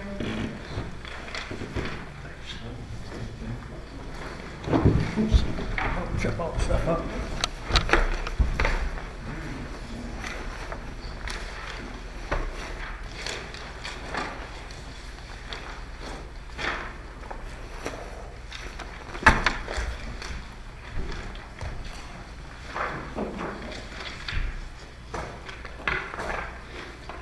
I'd like to go back for a moment and say that I was relieved and grateful at the last meeting that the board had recommended and approved that Greylock had to plant arborvitae trees along the back of my Montcalm Street property to protect my privacy.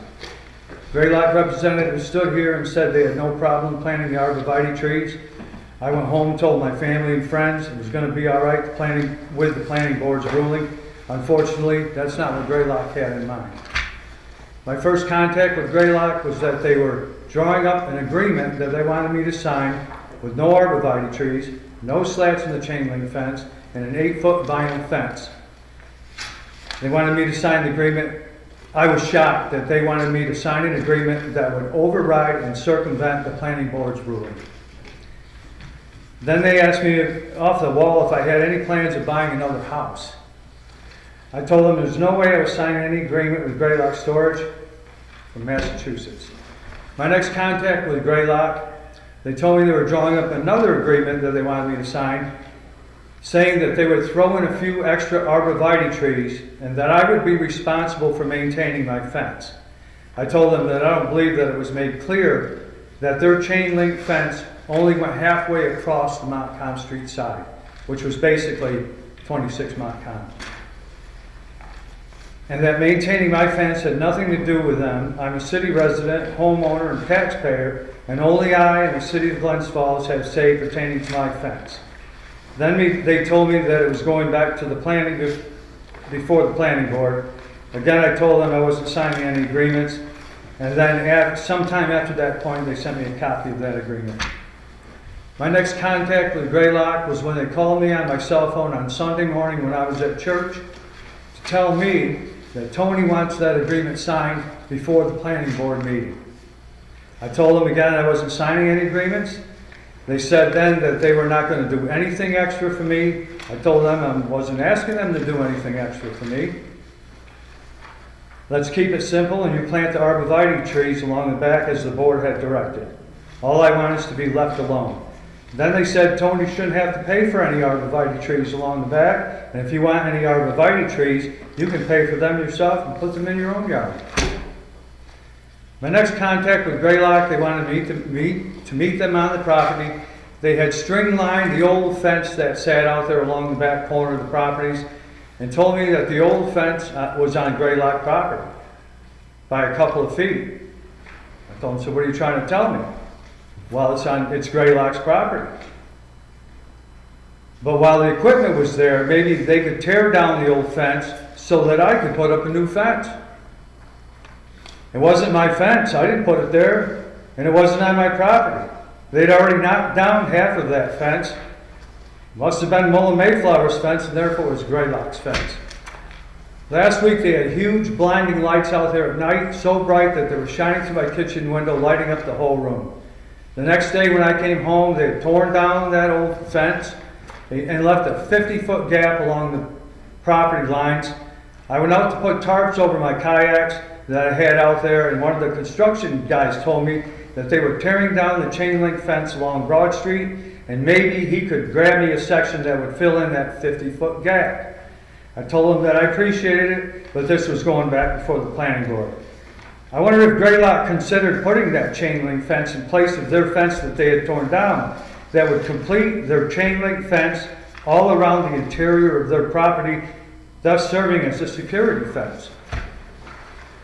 So as you can imagine, these past few weeks have been very trying with the constant nonsense and game playing with Greylock Storage. Their scorched earth approach with every limb, twig, branch, vine, all torn down and gone, the constant noise, the house shaking, the bright lights, the 50-foot gap in my property line inch by inch and foot by foot. I've had some restless nights, and all I could do is wait for the next hearing. All I asked from the beginning was to protect my privacy, and at this point, my peace of mind. I am enjoying my retirement after retiring as a Glens Falls Public Works Supervisor, and look forward to getting back to enjoying the peaceful serenity of my beautiful property. I just shot it.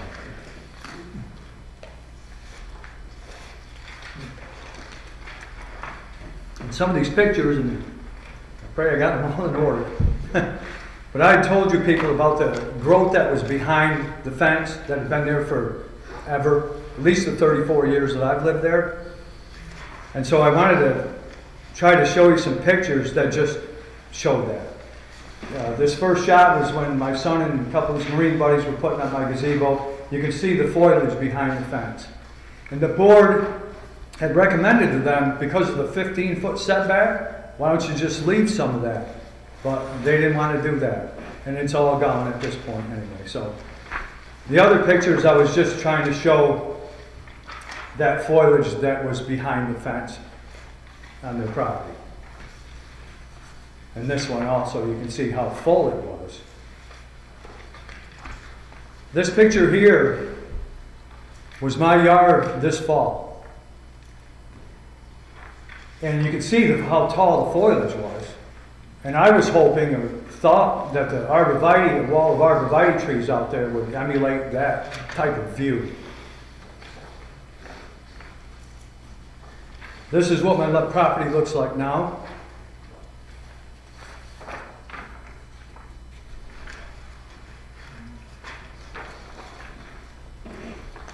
This is the old fence that they'd already, I don't know, it wasn't my fence, let's put it that way. They'd already busted it all to pieces, knocked it down while they were working out there. As you can see, there's parts of it piled in their yard.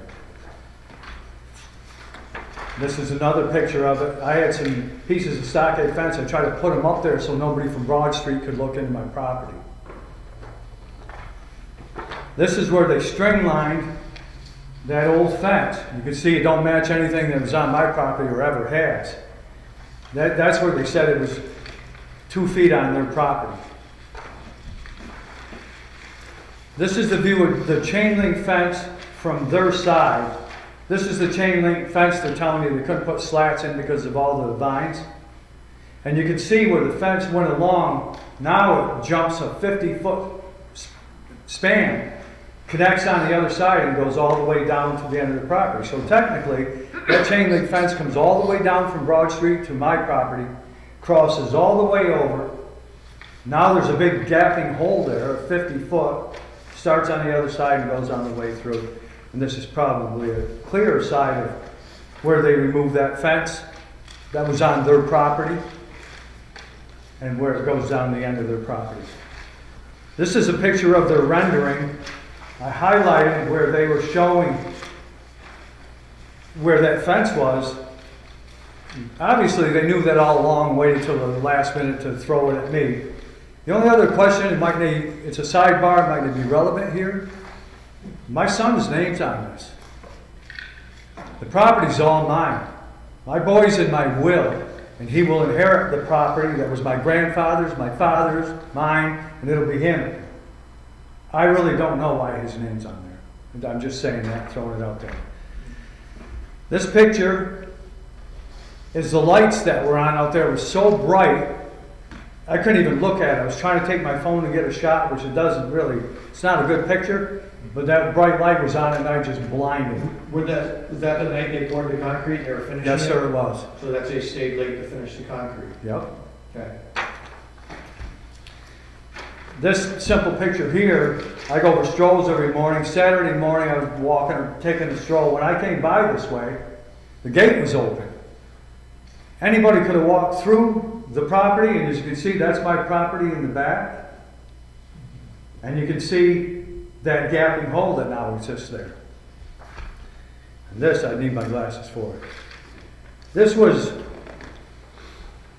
the last letter that they, of affirmation that they sent. And a couple points that I just was trying to point out. One, like they had said, they'd plant trees subject to availability, so to me, that says, well, we couldn't get them. An increased planting height of 1 to 2 feet. So if I sign an agreement, they'd be 2 foot taller, but if I didn't, what would they be, 2 foot shorter? And this here, Greylock Storage is not responsible for any fence replacement. They wanted me to sign this, which obviously I didn't. So I had some thoughts here, right, wrong, or different, I'm sure. At first I couldn't put my finger on why the Greylock was so consumed with that corner fence. They tried to get me to agree with them to go against the planning board's ruling, and that didn't work. So I believe that they might try to get the planning board to agree with them that a fence on their property that they wanted taken down somehow mysteriously belonged to me. Why wouldn't they want to put chain link fence in that spot when it would complete a security fence around the interior of their property? Perhaps because of the planning board's ruling that they had to plant arborvitae trees along the chain link fence? That's why they wanted me to sign an agreement with them that they were not responsible for any fence replacements. The only fence replacement would be for their fence that they tore down. There's playing all ends against the middle. They didn't want to put the chain link along there, obviously, on that 50-foot span, because it would make clear that they knew all along that the fence on their property was their fence, and that's why Tony wanted that agreement signed before the planning board meeting. He not only wanted, before the planning board, he not only wanted it signed, he needed it signed.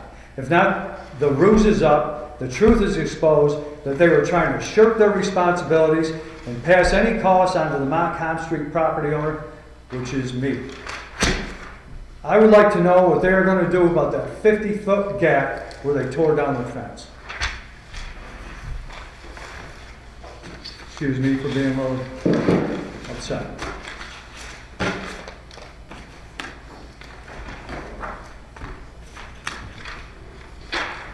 That's all I got to say. Okay. Thank you. Thank you.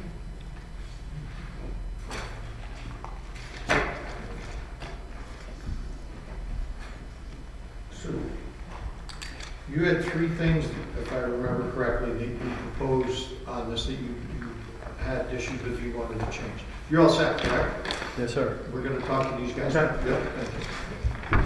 Excuse me.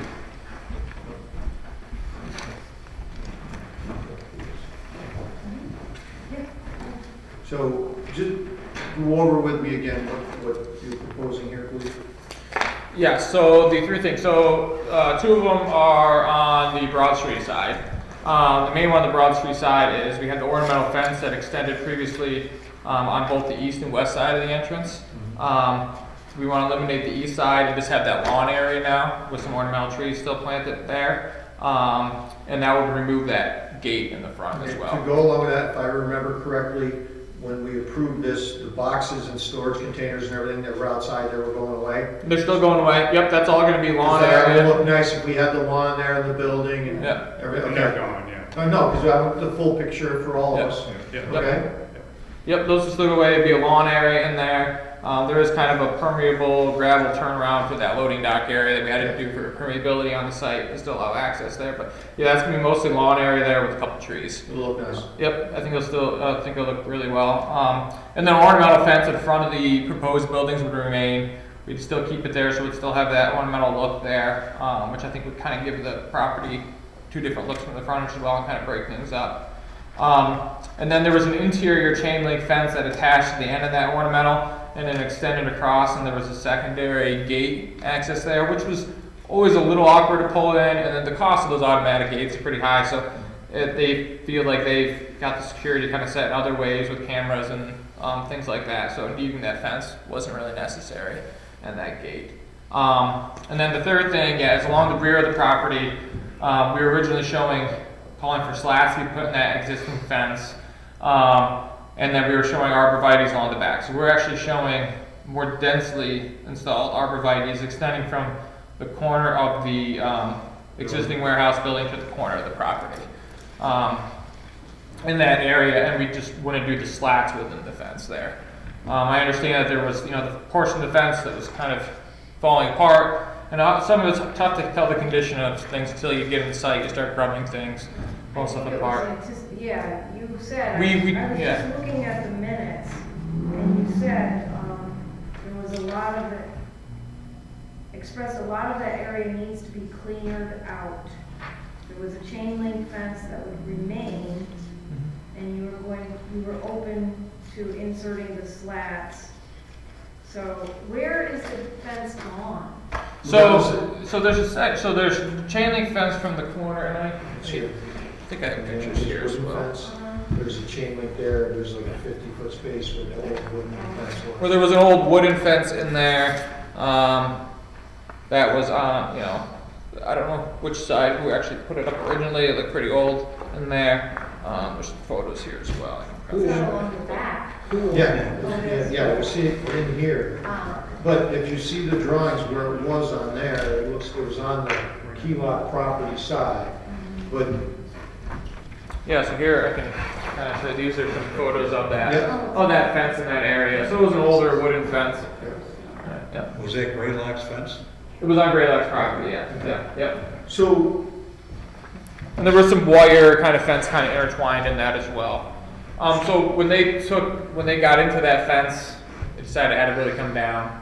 And I know that they have, they took out the chain link fence along the frontage there. And the idea, his conversation with the neighbor was we could take some of that chain link fence from the front and fill in that 50-foot section with chain link fence in that area back there, which would match what's kind of and continuing. you would along secure that back border, you plant the trees.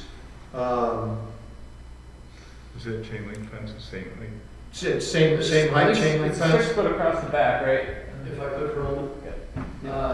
Come up and state your name, please. Yes, sir. Mike Polaris, MLB You're the Operations. excavator? Yes, sir. I'd like to, I guess, first, thank you for having me speak here. We did offer to Mr. Berkowitz, in lieu of doing those trees, an 8-foot white vinyl fence, which I mentioned if you read back through the minutes at the last hearing. My conversation with Mr. Berkowitz, he stated he does not want or wish to have an 8-foot white vinyl fence at his property. He was more concerned about the proper elevation of being able to sit on his deck and look out in his backyard and didn't want to look at the new buildings, which I completely understand his position, but I wanted to try and make it amicable as possible. So we had agreed to 4 additional trees on top of the 8 that was already approved on the original planning board. As well as moving forward, there are no requirements for slats because that chain link fence, as you can see in a couple of these pictures, he has a 6-foot stockade fence on the back side of that. Irrelevant to have slats as well as the growth. But albeit we did have to clear some of that for grubbing so that we could clean our side of the fence line, be good stewards of our property. And with regards to the wooden fence, Mr. Berkowitz had identified this fence as his grandfather's fence. That's not true. Why?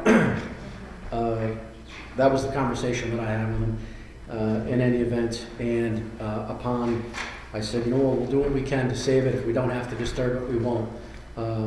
Under further review, it was unsafe condition, falling down. We decided to do what we could to our side of the property to be good stewards and make sure that it fit the look of all the improvements that we're doing to 79 Broad Street. And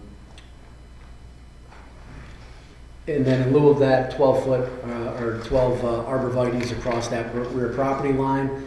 And Mr. Berkowitz also indicated that he has stockade fence. If you drive by, you can see it stacked up on the side, ready to install, right where this fence has now been eliminated. So that's why we drafted the letter stating, okay, you're responsible for the fence on your end. All we want to do is put those arborvitaes in for you. That was the extent of my conversation with him. But you are willing to extend the chain link fence, right? Well, it's on your property, you can do it anyways. Right. Yeah. But you're trying to appease the situation. Yes, sir. So, but put the fence in, put the trees in. Mr. Berkowitz already indicated that he didn't want a white vinyl fence. No, not that, I'm saying chain link. Chain link. Put the chain link in there. Sure. That secures the property. Sure. Put the trees in. Is that happy for everybody? I'm sure we can make that happen. And you have the, and you're saving money on not putting the gate in and stuff, and I'm not trying to spend your money and you're Yes, getting sir. some savings, but if you already have the fence and the equipment there to set those poles and stuff, Yes, sir. If that would resolve the the concerns situation. of the property owners, I And we would say can that feed would the be- arborvitae so they grow.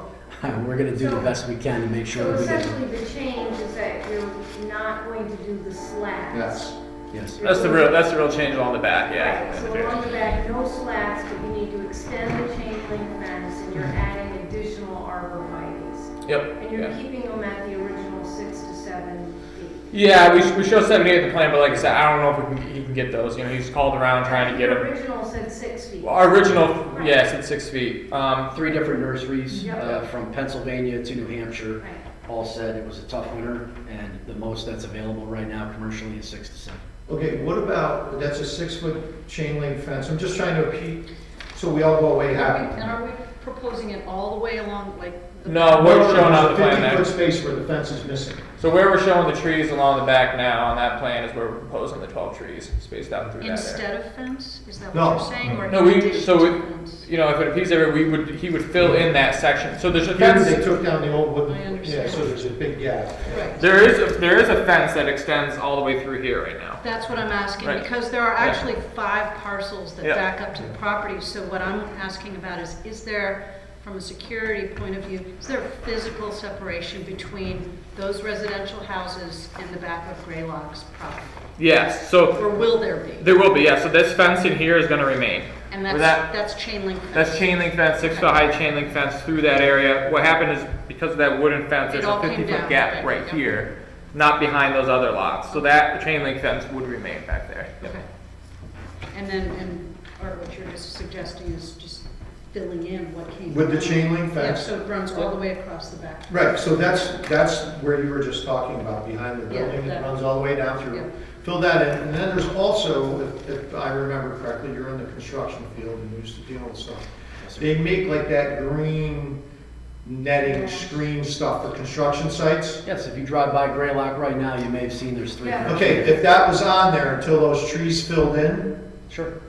okay? That would screen your property, the trees will fill in, you'll have security. Does that sound, That's my big concern. okay? I mean, for one thing, I'll say my grandfather didn't put the fence in because he lived on Broad Street. Well, we'll just, But I'm willing to meet in the middle if they put the chain link fence across, in the 50-foot gap that they, yeah, they, whatever, you have chain link fence all the way across, that your property's secure. And then if you just put the green stuff on there for now, where the stockade fence ends, Certainly. and not until the trees fill in, okay? That screens the property. Very good. And that's a pretty good solution for everybody. and so how far along the back property will be arborvitae trees? I'm just not clear. So yeah, I mean, we can show you here too. So this is your properties here, right? Because originally Mike had said where the chain link, the first, which is actually 28 mile count, there's 2 large trees there. They told me they're only going to put arborvitae's between the 2 trees. Well, which, you know, They're proposing. This is all the way across. Arborvitae spread across the property line between your property and theirs. So there's future properties right there. Okay. These 12 would be spread out through here. because my concern was the vehicles driving in there wouldn't be any buffer there. That was my concern, plus the 50-foot gap. Yeah, so the trees will, I mean, the trees would plant like 9 feet on center, which is kind of the recommended, and they fill in over time. And I Well, totally like I said, you agree. could put the green, if you put the green netting on there, that'll prevent. And I agree the slats won't make a difference. What's that? They can fill the slats, it's new fence too. Well, eventually those trees will fill in, and then they won't be half slats, half not, down the road. They could take that green netting down, once the trees fill in. And where my stockade is, the slats aren't going to have that. You don't need, they don't have the effect anyway, so it's a waste of money. I agree with that. Okay, so you're happy? Yes, I'm happy. So Okay. the arborvitae's going all the way across the back? Yep. They're, okay. And they'll grow up and down the road, it might take a couple of years, you'll have You'll be That's back. fine with me, that's what we originally talked about. And it'll look great. And the chain link fence will accommodate the 50-foot gap. Yep, I'm happy with that. okay. That's good? How do I go? Yeah. We did seeker last time and issued a negative declaration. I don't think there's a substantial change to this, so the board could just re-adopt the negative seeker declaration from the October meeting. So you don't need to do the seeker again. So Okay. maybe the minutes to reflect for adopting the seeker. Should we do a resolution to adopt that? Yeah, go ahead. Yeah, just to have it clean. So Art, you could just make a motion to adopt the negative seeker declaration from the October 1st, 2024 meeting. So I am making a motion to, Adopt the negative seeker declaration from the October 1, 2024 meeting. There you go. Negative seeker. no. For meeting, negative. Okay. I'm making a motion that the planning board for the city of Glens Falls adopt a negative seeker motion.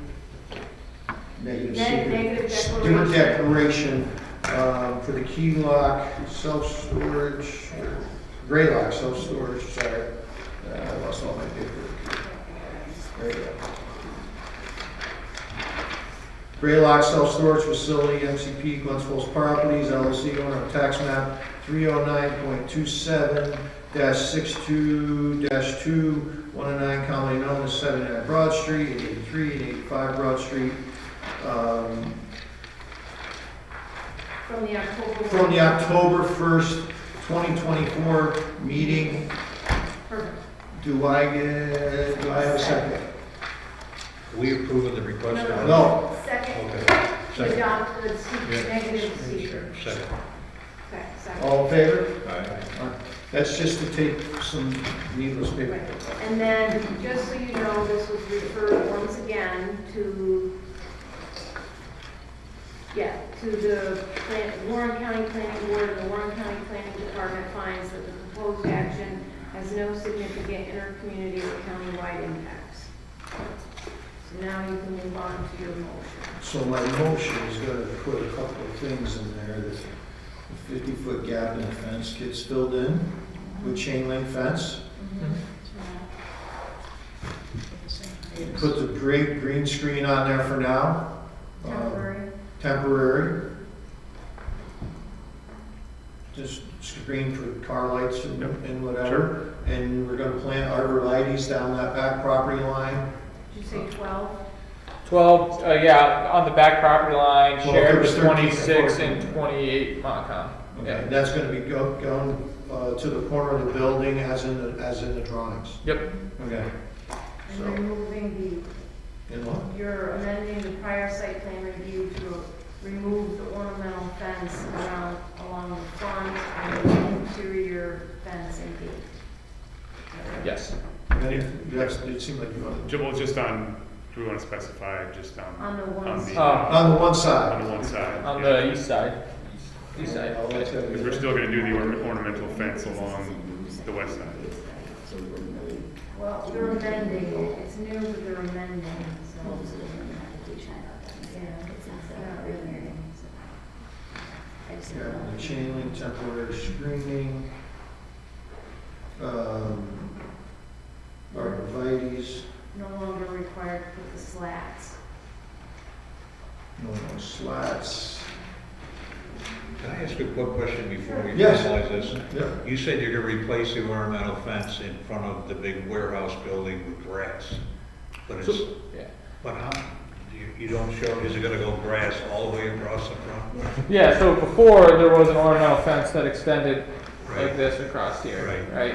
that we were proposing. Right now, I think it's gone now. There was a chain link fence Right. previously there. Right. So the idea would be remove that ornamental fence, and this whole area through here is all going to be lawn area. Oh, okay. So how are you gonna, where are you gonna have fence now to secure that? You're gonna, They're not going to have fence over there. okay, it's just around the self-storage? So this, the fence for even around the self-storage ends here and then goes around the property line. So they're boxed in through here, but this would be open through here. But you can't. But with you can't security just walk in cameras, there? you would be able to, but with security cameras, security light, and then they lock the individual units so people. And then we will have the chain link fence all the way across the back of the property. All the way across the back, and there's existing chain link here that's gonna remain as well. Yeah. Yeah, and we're putting in electrical conduit as well as this island for future, consideration of an automated gate. Once we get the property cash flowing, that'll be a decision we make at that point.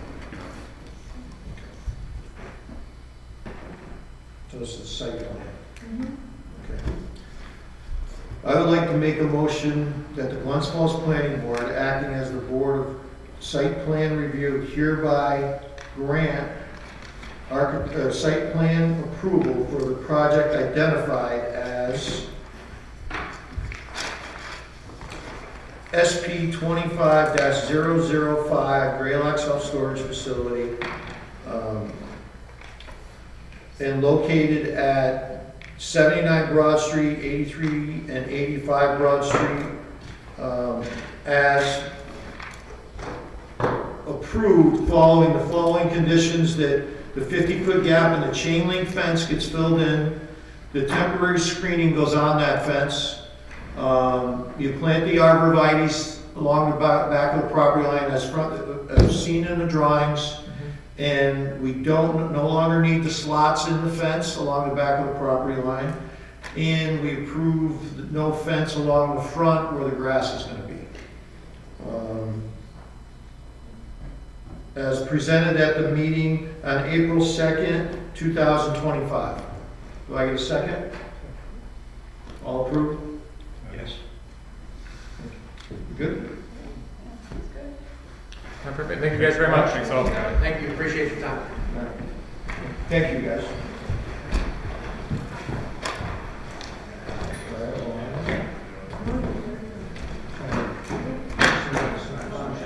Appreciate it. Now, Devin, did you say you needed time? We had a couple, I'd like to get everybody's phone number and email. Oh, excuse me, I'm sorry, yes. A motion to adjourn the meeting? Second. All in favor?